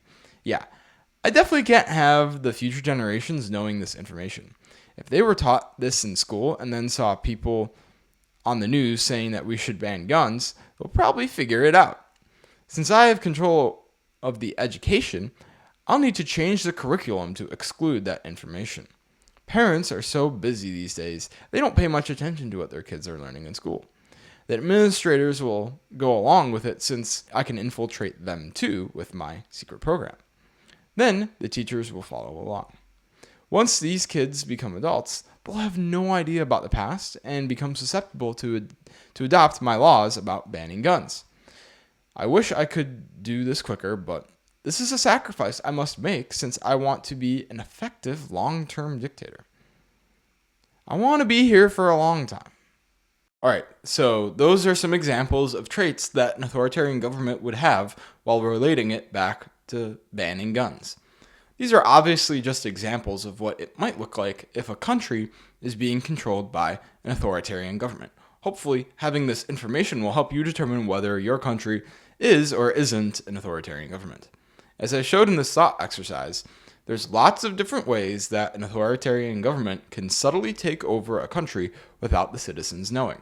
It is important that we do not forget these traits of authoritarian governments, as some have happened in recent history, specifically with Germany in the 40s, if you know what I mean. Now that we've gone through the hypothetical scenario of an authoritarian government wanting to ban guns, let's look at what happened in Canada, the UK, and Australia, and how they went about banning guns. Canada, it started out with the 1989 École Polytechnique, it's French, I don't know how to say it, massacre, which happened in Montreal, where 14 women were killed with a semi-auto rifle. Public outcry led to the 1995 Firearms Act, to which assault rifles became tightly regulated and created a national registry. In other words, the government knows who does and doesn't have guns. Okay, so in 2012, we actually see a reversal of this law, which eliminated the registration of unrestricted firearms and deleted the data from the registry. Then, in 2020, we get the Nova Scotia massacre, killing 22 people, which then led to the Canadian government banning over 1,500 models of assault rifles and mandatory buyback plan. We see in 2022 that the government froze all handgun sales and imports while existing owners can keep them, for now. To summarize, this happened gradually. They started with licensing and registration, reversed, went back, then banned assault rifles, then freezing handgun sales. Canadians can still own guns today, but only with a license, and most guns are restricted. In the UK, it started with the 1987 Hungerford Massacre, which killed 16 people using assault rifles. This led to the Firearms Act of 1988, which banned all assault rifles and tightened shotgun ownership rules. The second event was the 1996 Dunblane Massacre, where the gunman used 4 handguns and killed 16 children and 1 teacher. And right here, this is another example of how a mass shooting can still be very deadly after banning assault rifles using handguns instead. From this, the nation was outraged and led to the 1997 Firearms Act 1 and 2, which eliminated all handgun ownership. So to summarize, the UK gun reform happened much quicker than in Canada. The first event banned all assault rifles with some shotguns, and then the second banned all handguns. In Australia, it started with the 1996 Port Arthur Massacre, which killed 35 people using an assault rifle, making it the deadliest mass shooting in Australian history. This event led to the immediate response of creating the National Firearms Agreement, NFA, which banned all assault rifles and shotguns, created a national registry, required reasoning to own a gun, and mandatory safety training. The government also did a buyback program and destroyed over 650,000 assault rifles. In summary, Australia banned all assault rifles and shotguns immediately after the massacre and placed heavy restrictions on all other firearms, making it a very quick turnaround. From my hypothetical scenario of an authoritarian government wanting to ban guns compared to what we've seen in the UK, Canada, and Australia, is there anything that stands out? One thing that they all have in common is that an event, or multiple events, led to public outcry and increased government oversight for more restrictions on guns. Didn't I say that as an authoritarian government, I would need to manufacture a reason to make people want to ban guns? Yes, you did. And weren't these mass shootings the reason why people wanted to ban assault rifles and handguns? Yes, they were, Chris. That's interesting. You're not implying what I think, are you, Chris? The UK, Canada, and Australia are not authoritarian governments. These are first world countries that are basically the same as America. Hey, I'm just simply pointing out that an authoritarian government is likely to manufacture a reason which could be in the form of an event. Why do you always have to be so cryptic? I can't give you all the answers all at once. You have to be motivated to look for them. I don't like looking. Okay then, we also see that they increased government oversight of weapons, which is one of the points the conservative side brought up. What's so bad about more government oversight? They're here to help us. I'll bring that up later. So does invoking the Emergencies Act, freezing bank accounts, and expanding law enforcement powers to stop something called the Freedom Convoy sound like the government wants to help us? Did you forget about the virus and how dangerous that was? They were just protecting us from that. Plus, the truckers were also being loud and blocking streets, so they deserved it. What about forcibly being taken from your house and being put in a mandatory quarantine camp for allegedly testing positive for a virus? We needed to stop the spread, and that was the only way. They deserved it for getting the virus. Not even people getting prosecuted for making memes, while other people received lenient sentences. It's not funny to make fun of people, so serves them right. What? Yeah, let's just move on. Finally, the policy changes that the conservative side would like to see is enforcing existing gun laws, improving mental health treatment, expanding gun rights, and hardening schools and public areas. If we look at enforcing existing gun laws, there are already plenty of laws that decrease the chances of mentally unstable people from obtaining assault rifles. However, we know that illegal activity will still be present. While the conservative side brought up the need for improving mental health treatment, I would say that both sides and most people are in favor of this policy. Would you look at that? Finally, something we can agree on. Woohoo, progress! Anyways, mental health is a problem that we need to prioritize compared to what it's at now. Policy changes around expanding gun rights is clearly a debated topic, given liberals think that doing the opposite is more effective. The same can be said for the hardening of schools and public areas. So here's some questions. Do we think that having armed guards in schools and public areas are a bad thing? How many school shootings do you think could have been prevented if we had armed guards and or metal detectors? Why aren't we protecting our children and teachers like we protect our country? We have an entire military to protect our country. Why can't we have a few armed guards at schools and in public? Have you ever been to Europe?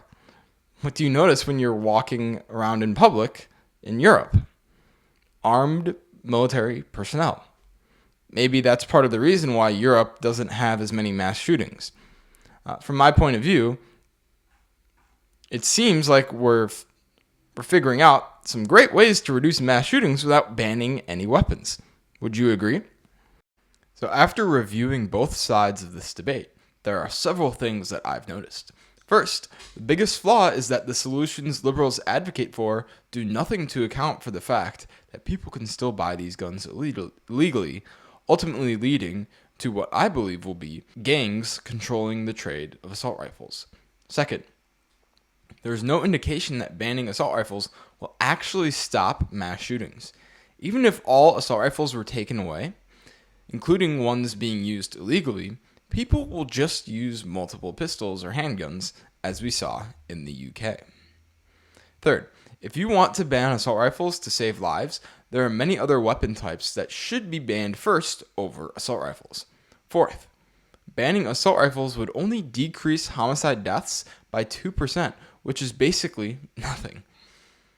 Fifth, banning assault rifles will negatively affect 99.9998% of assault rifle owners who don't use these guns for mass shootings. Sixth, there's no indication that the government will stop at banning assault rifles, as we saw in Canada, UK, and Australia. Seventh, the liberal side completely ignores the original intent the Founding Fathers had for the Second Amendment. The eighth and final point, the civilian population will be at much higher risk of being taken over by an authoritarian government if we were to ban assault rifles. More on that point later. Ultimately, based on my analysis, banning assault rifles will, at best, reduce homicides by 2%, create more illegal activity, which will most likely lead to more violence, disarm the population, punish law-abiding citizens, and, are you ready? Not even prevent future mass shootings. So, unless you're okay with putting most other people at risk to the points mentioned previously to reduce homicides by 2%, do you still think banning assault rifles is such a good idea? So now that I've broken down both sides in great detail, what else is there to talk about? While I feel as though I've made a compelling case so far, there's probably still a few of you who are still unsure. In order to wipe away any doubt on knowing which side is correct by the end of this video, I have another example to show you. Most of what I've done has been imagining hypothetical thoughts exercises. In this last big example, is not a thought exercise, but a real example of an argument between two individuals who are on either side of this debate.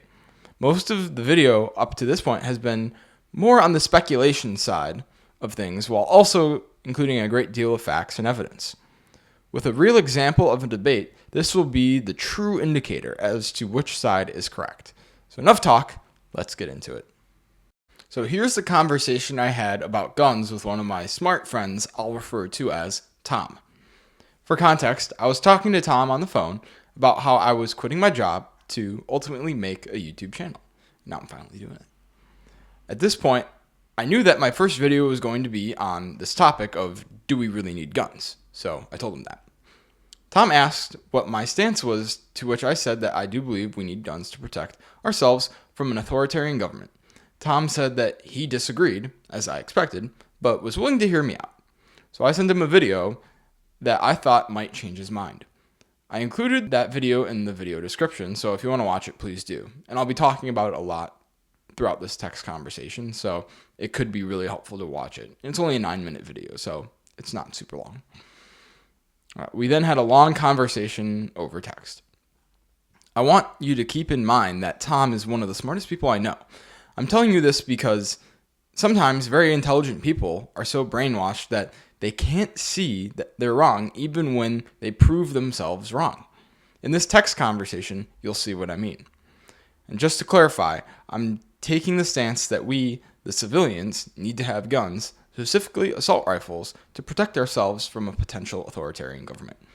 Tom believes that we don't need assault rifles, and he's fine with the government taking away our assault rifles, mostly to prevent more deaths coming from these weapons.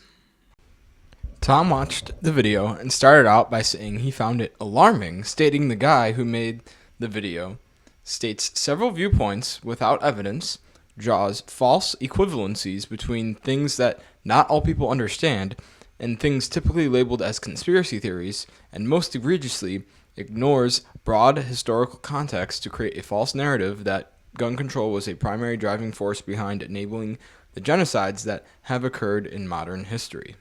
He also said that he doesn't cite his evidence in the video, to which I agree. He also implies that gun control was the main reason why these genocides happened. In the next paragraph, he compliments me on the fact that I want to make this channel to explore multiple viewpoints, to which I say, thank you, Tom. He then says, I think that your definition of what constitutes high-quality research and evidence gathering is both wrong and dangerous. Everyone has a personal bias. Media producers know this and cite their source so that their viewers can hold them accountable. He goes on to say that the video doesn't do this, which is true. Even when you are consuming media from both sides of a given issue, if you are not holding these media outlets accountable by using high-quality information to check them, you are not doing evidence-based research. What you are in fact doing is consuming a variety of other people's underinformed and unaccountable opinions, then filtering down what you deem to be true or right based on whatever resonates best with your own personal biases. He continues, if you are going to be putting out content with the goal of informing people and influencing how they think about the world, it is critically important that said content is informed by true evidence-based research with high-quality sources. This is what I am doing with this video. This takes a lot of work and a lot of digging into primary sources and detailed scholarly articles that most people don't take the time to unearth for themselves. But that's the role of genuine quality journalism, to read through the nitty-gritty nerdy stuff and distill it into something digestible for the layperson, while still citing where your information is coming from so that your audience can hold you accountable. This is a good time to mention that all of my sources for this video are in the video description. So if you want to take the time to validate what I'm saying is true, please look through those sources.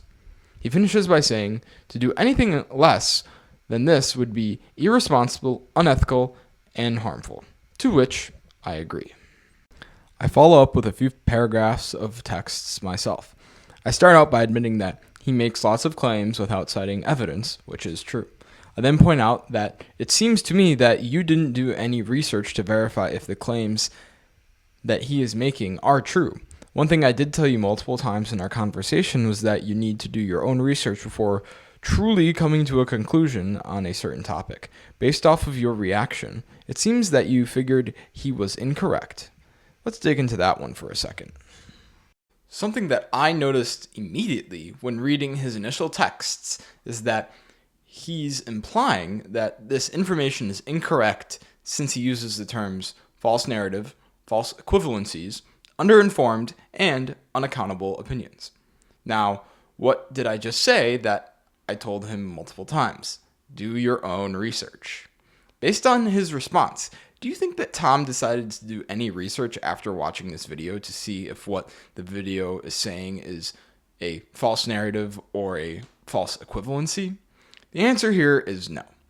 I called him out by saying this, to which he admitted, "You are correct, that I did not perform additional research into whether or not authoritarian states implemented gun control before carrying out mass genocides." So, he did not hold this media outlet accountable by using high-quality information to check them. Wait, didn't he just accuse me of doing that earlier? Yes, he did. Tom did not hold the media outlet accountable by doing high-quality research and defaulted to his own personal biases based on what he deems to be true and or right. Isn't that funny? He came after me for not doing these things, yet after watching the video I sent him, he did not do any of the things he said that I should be doing before concluding on a topic. A bit hypocritical, isn't it? Tom did not notice this and proceeded to continue to voice his viewpoint. The conversation continues. I followed up by saying, "I knew that when I sent you this video, he didn't cite any sources or provide any evidence to the points he was making. I sent it to you because I verified what he's said and know that he's not lying about anything he's saying in the video. I could easily find a video that's significantly longer that dives into the same things as what he's saying, but I sent this one to you to see what your reaction would be. You clearly assumed the worst, didn't critically think about what he was saying in the video in terms of if he's making valid points, and went back to having the same viewpoint as you did before, without looking at any other sources to verify if what he is saying is true. My hope with this video for you was to see if you were more open to the idea that owning guns had reason, but it clearly didn't work." So basically what I just said before. He responds with, "If you reread my initial comments, you'll find that I never claimed that what he was saying was factually incorrect in a binary true-false sense. Instead, what he is doing is stating half-truths, citing some facts while conveniently omitting others, and over-extrapolating from true statements to draw conclusions that do not have sufficient evidence behind them. This individual is very good at misleading without making any statements that are technically factually incorrect." Tom is correct that he never initially said that the evidence was incorrect. Does the video leave out some facts? Of course. You're not going to be able to include all the facts in a 9-minute video. While those things are true, he's essentially saying that this guy is good at misleading people by not telling the whole story. That ultimately wasn't the point of the video. From my understanding, the point of the video was authoritarian governments have disarmed their citizens in the past, and that genocides have happened only after they were disarmed, not before. Hence the stance of being pro-guns. Unfortunately, Tom did not pick up on this. He continues, "For example, you are correct that I did not perform any additional research into whether or not authoritarian states implemented gun control before carrying out mass genocides.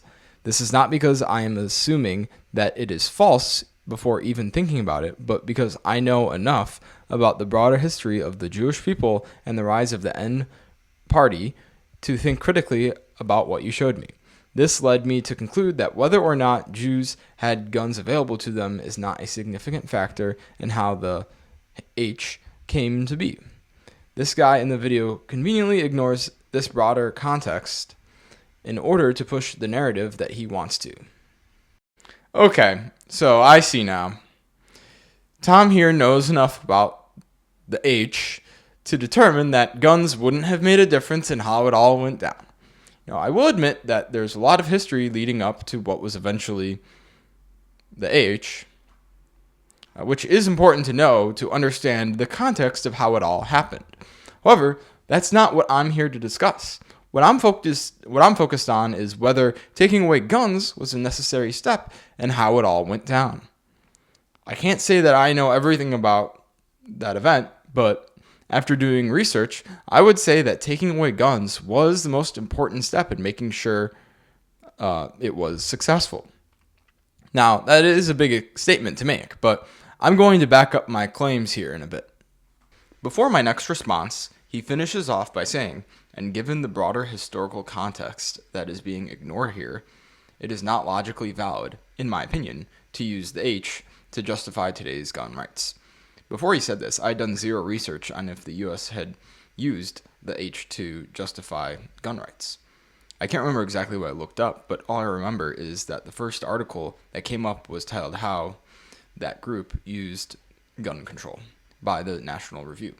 Towards the end of the article, the quote says, in 1968, bills to register guns were debated, with opponents recalling that group's experience and supporters denying that that group had ever used registration records to confiscate guns. I immediately sent this to him, stating that it has been used to justify gun rights. So since the time of this conversation, I've done more research on this and have found that their gun control laws have been brought up in court cases, specifically Kosciuszko versus City of New York and Silvera versus Lockyer. In addition to court cases, there have been several more instances where people have brought up their gun control laws to justify gun rights here in America. Some of these people include Ben Shapiro after the Sandy Hook shooting, former NRA President David Keene, and board member Wayne LaPierre, citing it in public debate. Ultimately, in these court cases, their gun control laws were not accepted or found persuasive in allowing these court cases to go through. So in a sense, we're both correct in our viewpoints. Mine being that you can use their gun control laws to justify gun laws, and Tom's stance that it is not logically valid. Regardless, I'm still going to use the H as an example to show why it's important for American citizens to own guns. He then brings up a great point, which is that correlation does not equal causation. To stay on the example of N Germany, the N party confiscated Jews' guns is but a symptom of the underlying problem that led to the H being possible. I'm taking it at face value that 56 million people were murdered after having guns confiscated. I disagree that this is sufficient evidence to conclude that these people died because of gun laws. So I can completely understand where Tom is coming from with this point. There are many times when something is correlated, but is not the direct cause of the original problem. Regarding his comments on the regime, I will dive deeper into this at a later point in the conversation. Tom then brings up two axioms to think about when reviewing these types of topics. The first one is Occam's razor. He defines this as when there are two explanations for something, the simpler one is more likely to be accurate. Sometimes the more complex explanation does turn out to be true.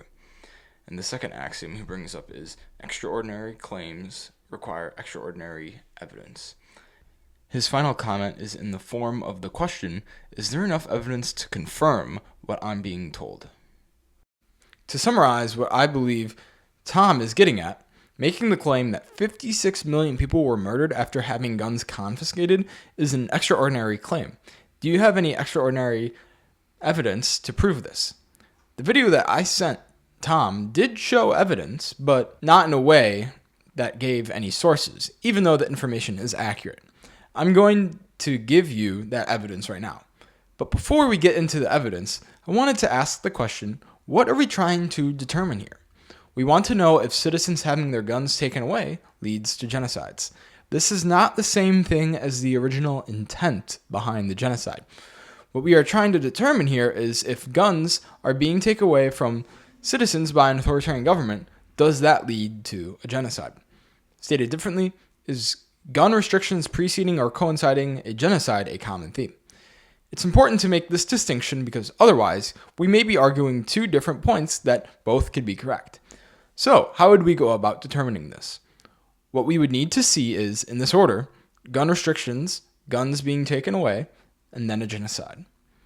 Now that we know what to look for, let's see if that happens. So here's the extraordinary evidence that you're looking for.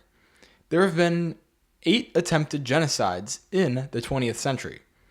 This includes Armenian, Soviet famines and purges, the Nanking Massacre, which was Japan to China, Pol Pot's genocide, which was in Cambodia, Guatemalan, Bosnian, and Rwandan genocides. Take a guess, how many had gun restrictions before the genocides took place? So according to ChatGPT, 6 out of the 8. So that's 75%, which is most of them. Now what about the other 2? If we're looking at the Japan-China situation, technically the answer is no, because Chinese citizens did not have widespread gun ownership. However, it does prove that a not armed civilian population is easy for an authoritarian government to take over, which is kind of what they're looking for. So I'm going to count that one. The big takeaway here is that when we look at all the genocides that have happened in the 20th century, 7.5 out of the 8, or 93%, and I'm giving half a point to the Bosnian genocide because some of them had weapons and some of them didn't. So they had situations where the citizens didn't have guns to protect themselves, including 6 that had gun rights restricted before the genocide officially began. So 93% of genocides had situations where the citizens didn't have guns. That seems like a lot to me. They still would have happened anyways, Chris. If you say so, NPC. LOL. These are not all the genocides that happened in the 20th century, Chris. Did you happen to double check if ChatGPT included all of them? Clearly not. You definitely left out the other ones since they didn't fit your narrative. Damn, liberal. Coming at me with some heat, I see. As great as ChatGPT is, it can still make some mistakes. But don't worry. I'll go back and double check to show you that I'm not being biased here. So let's do this again. The genocides that I missed from last time were the Herero and Namaqua, the Assyrian, the Greek, the Holodomor, Indonesian mass killings, the Anfal campaign, and the Darfur genocide. So now that I've included all the genocides, here's what I found. Out of the 7 additional genocides, at least 6, and most likely 7, had gun restrictions preceding or coinciding with these atrocities. Information on firearm policies before the Herero and Namaqua genocide is limited. However, as a colonial territory, indigenous populations likely had restricted access to firearms while German colonial forces were well armed. So that means that either 6 or 7 out of the 7 genocides had gun restrictions preceding or coinciding. If we add that to the total amount, what we get is 13 to 14.5 out of 15 genocides had gun restrictions preceding or coinciding. Now that percentage is between 86% and 96% about. Would you look at that? The percentages actually increased. So thanks for having me investigate the ones I forgot, liberal. It really helps me prove my point here.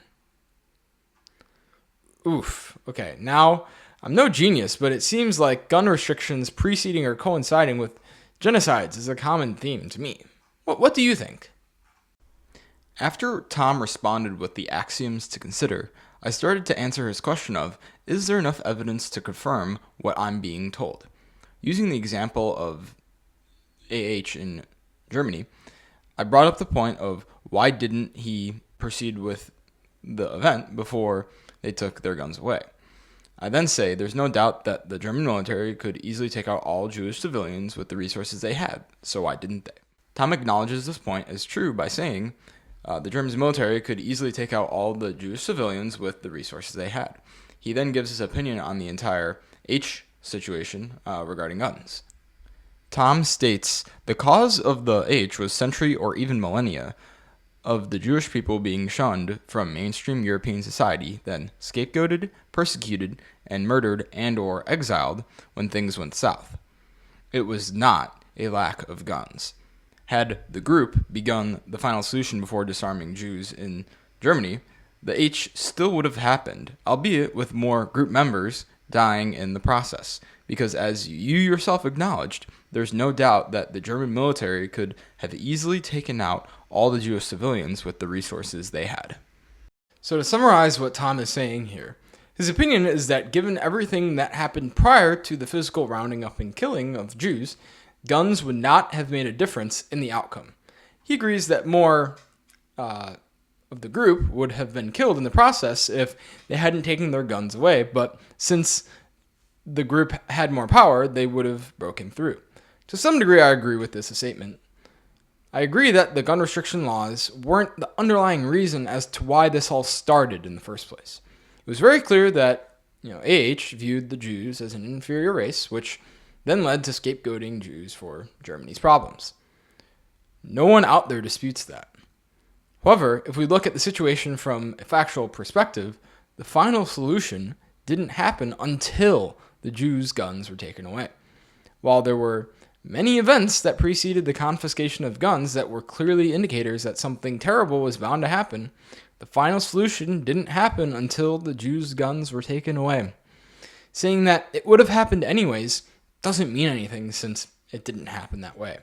You can say it all you want, but it doesn't change the fact that it didn't happen. Just out of curiosity, why do Jews always get kicked out of countries? Isn't it weird that it happens so often, yet no one ever talks about it? That's anti-Semitic. I'm just asking a question. Is that not even allowed? You are being anti-Semitic. You are not allowed to ask any questions about the history of the Jewish people. You are being anti-Semitic.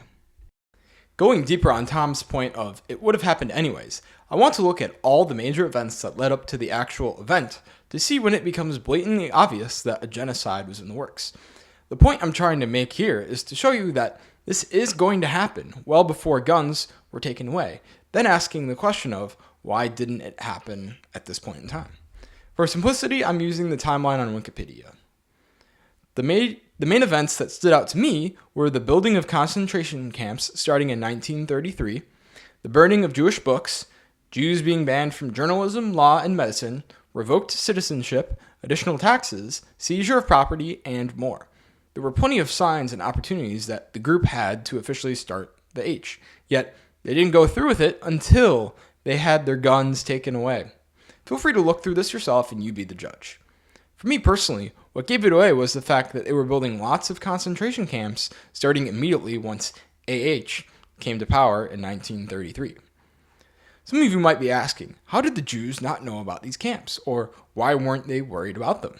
According to ChatGPT, the group deliberately crafted a perception that the camps were legitimate instruments of justice and safety used only against those who threatened the German people known as criminals or traitors.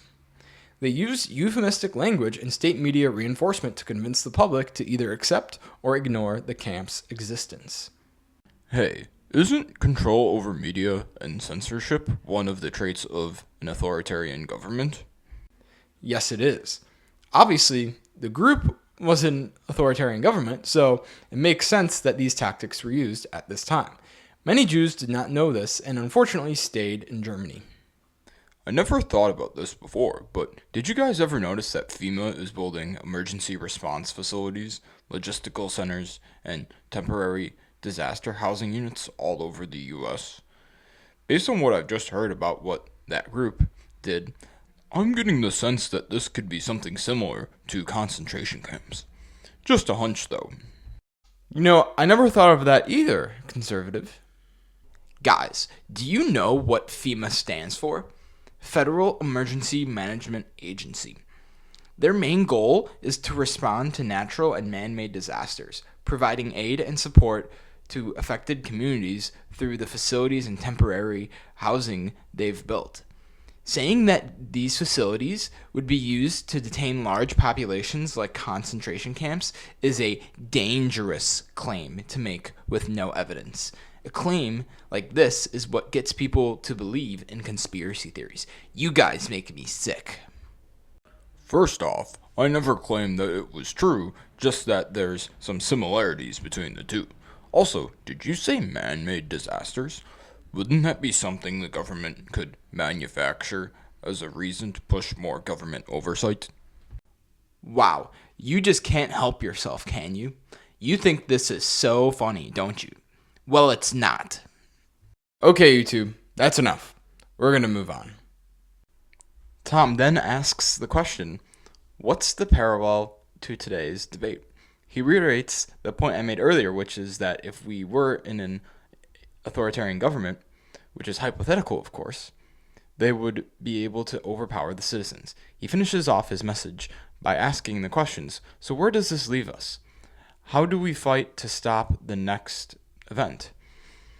Is it hopeless because the power brokers will always be better equipped? Of course not. The only way to prevent a malicious authoritarian regime is to inform the civilian population and not arm the civilian population. That requires preservation of high quality, accountable journalism and the study of history in all levels of education. Oh, Tom, if the only way to prevent a malicious authoritarian regime is to inform the civilian population and not arm the civilian population, then why does no one seem to know that 96% of genocides that occurred in the 20th century had gun restrictions preceding or coinciding? It appears that would be a relevant detail, wouldn't you? But we weren't taught that in school or through the media, now were we? It probably has nothing to do with the hypothetical scenario I went over earlier. I then respond by bringing up my previous question of, why didn't they do it before they took away their guns? If it truly had nothing to do with guns, then they would have done it before they took the guns away. You're essentially saying that it would have happened anyways, yet everything else was already happening before they took the guns away. In response to his questions, I say arm civilians with guns to prevent an authoritarian regime. It's extremely important to inform the people of what is happening via journalism. I agree. Think of the gun argument as insurance. Why do people buy car insurance? I'm a great driver and don't ever expect to get into a car crash. It's because I know that if I do get into a car crash, which might not be my fault, I'm better protected from the potential damages that would come from that. Same goes for guns. Just because you don't think it could happen doesn't mean that it won't. Better to have a gun and not need one as opposed to needing a gun and not having it. I said this as an example to compare gun rights to insurance. The most telling part of the conversation occurs in Tom's next response. I'm going to read his response and tell me if you can spot it. So, I addressed this point at the beginning of this thread. The H would have happened with or without guns in civilians' hands. The difference is that with guns, more group members would have died in the process. The group members knew this, thus ransacking Jewish homes to confiscate guns. This is why I believe it is most important to address the root cause of events like the H instead of a small symptom of a much larger problem. We can achieve this by preserving high-quality journalism and education so that civilians are sufficiently informed to prevent the rise of malicious authoritarians. So, did you see it? Here's the telling part. The difference is that with guns, more group members would have died in the process. The group members knew this, thus ransacking Jewish homes to confiscate guns. So wait, what? Did he just say that the group members knew that guns would be a problem for them, and because of that, they ransacked Jewish homes for guns? Isn't that the main reason why authoritarian governments take citizens' guns away? By saying that, isn't he essentially admitting that civilians having guns is enough to make an authoritarian government want to take guns away before proceeding with a genocide? Isn't it much easier for a government to overtake their citizens when they don't have any guns? And didn't the H start after this occurred? It appears Tom has just unintentionally proved the conservative side right. Unfortunately, Tom did not recognize this even after I called him out on it.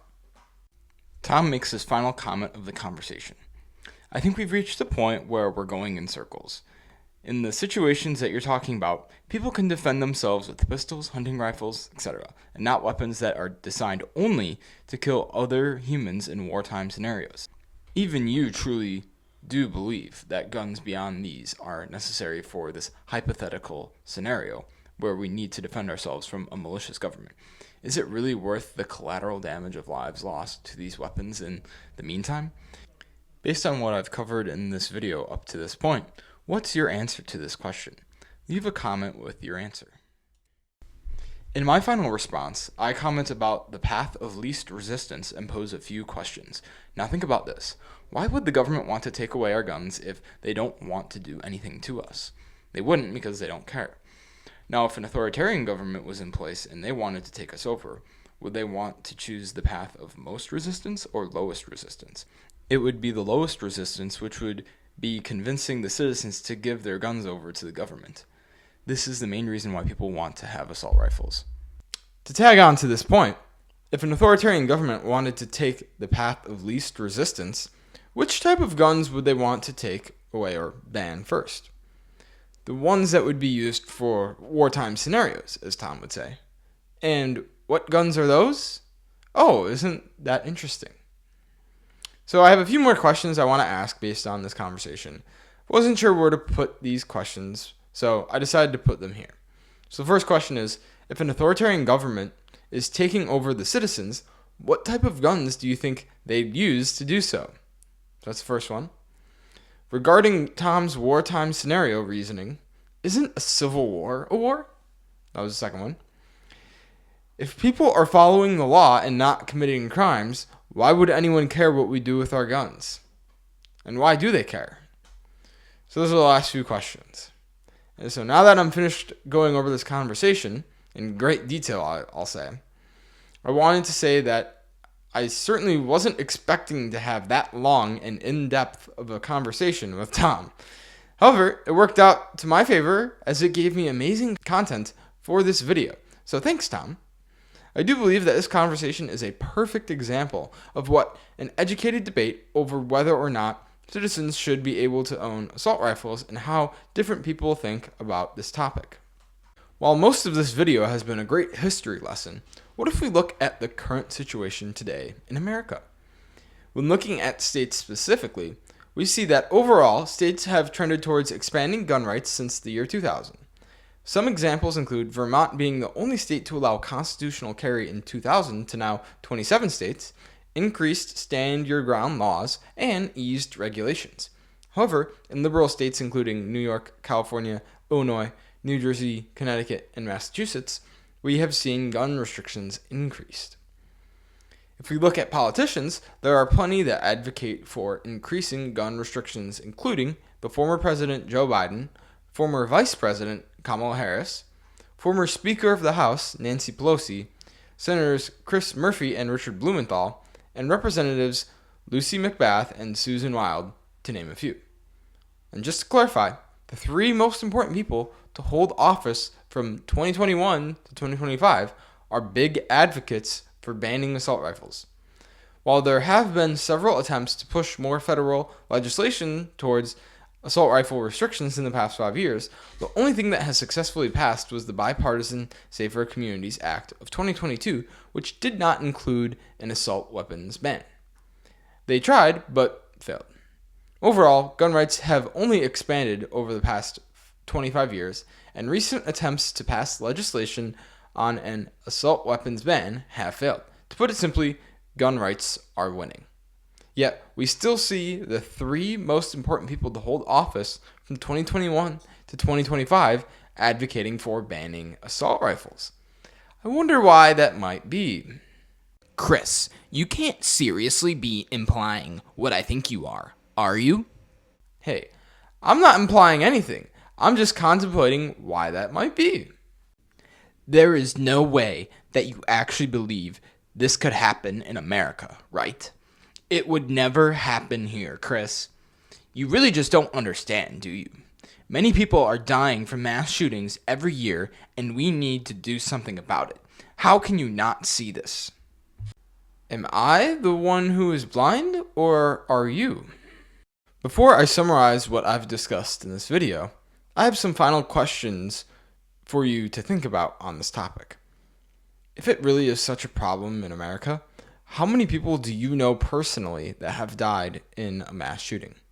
Now, for those of you who do, I truly am very sorry to hear that.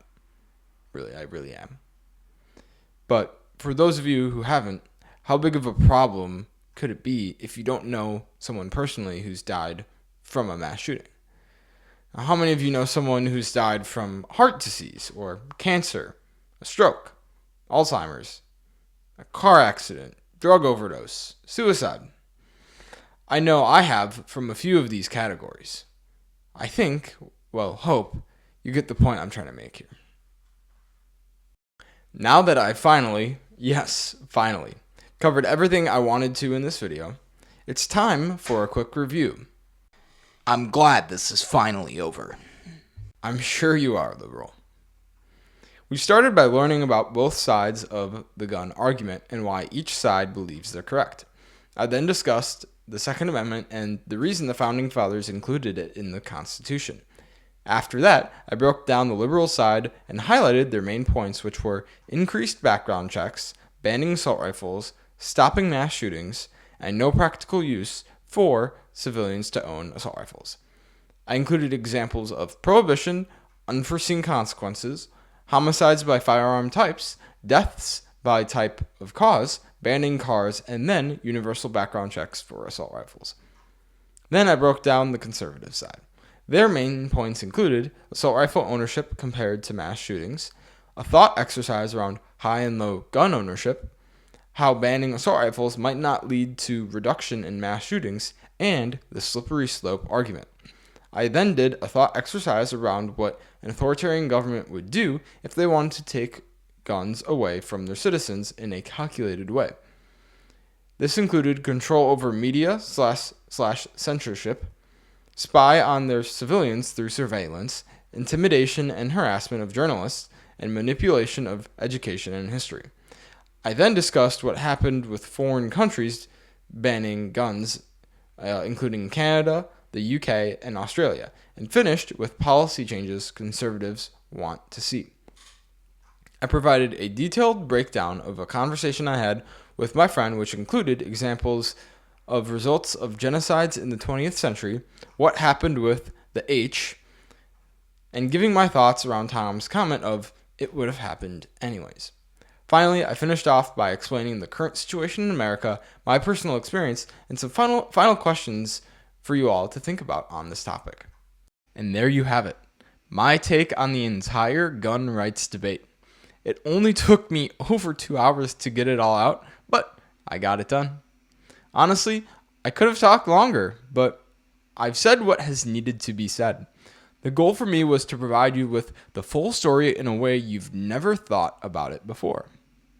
I hope that you're able to determine what the correct answer is from the examples, comparisons, and logical thinking that I covered. I planted the seeds, now you just have to water them. Well, I still think we should ban all assault rifles. So after all that, you still think we should ban assault rifles? I do. Someone needs to stand up against mass shootings. Okay, NPC, you have fun with that. Before you go, I actually have a sponsor for the show today. What? How is that even possible? This is your first video. I'm the sponsor. LOL. Oh, that makes sense. Yeah. Anyways, have you been feeling stuck in life and can't seem to find the way out? Have you tried to become healthier but not sure exactly how to go about it? Have you been having difficulties around finances and need some help? Have you been wanting to get into investing but don't know where to start? If this sounds like you, I'm currently working as a life coach, a health coach, and a financial coach, and can help you with any one or all of these situations. If you hire me as your coach, I'll help you become wealthier, healthier, and better off in life overall. And who doesn't want that? Schedule a discovery call using the link in the channel description or reach out to me via email under more information. I hope you all enjoyed this deep dive on Do We Really Need Guns? And have left with a much better understanding of the topic. If you enjoyed the video, smash the thumbs up button. And of course, if you didn't like the video, give it a thumbs down. If you think there's someone you know that needs to hear what has been said in this video, please share it with them. Since this is my first video, I need to grow my channel, so sharing this video and subscribing to the channel would help me out greatly. Additionally, if you have any advice for me for how I can improve these videos going forward, please leave a comment. I'm open to hearing all your opinions, so please voice them. Either way, I really do hope that you enjoyed the video. I'm so glad I finally completed my first YouTube video and that you took the time to watch it. I plan on doing all my videos with a similar format, so if there's a topic that you want to see me do in a video, leave a comment below. I already have my next video figured out, and it's getting hotter as we speak. Appreciate you all for watching, and I'll see you next time on the New World Awakening show.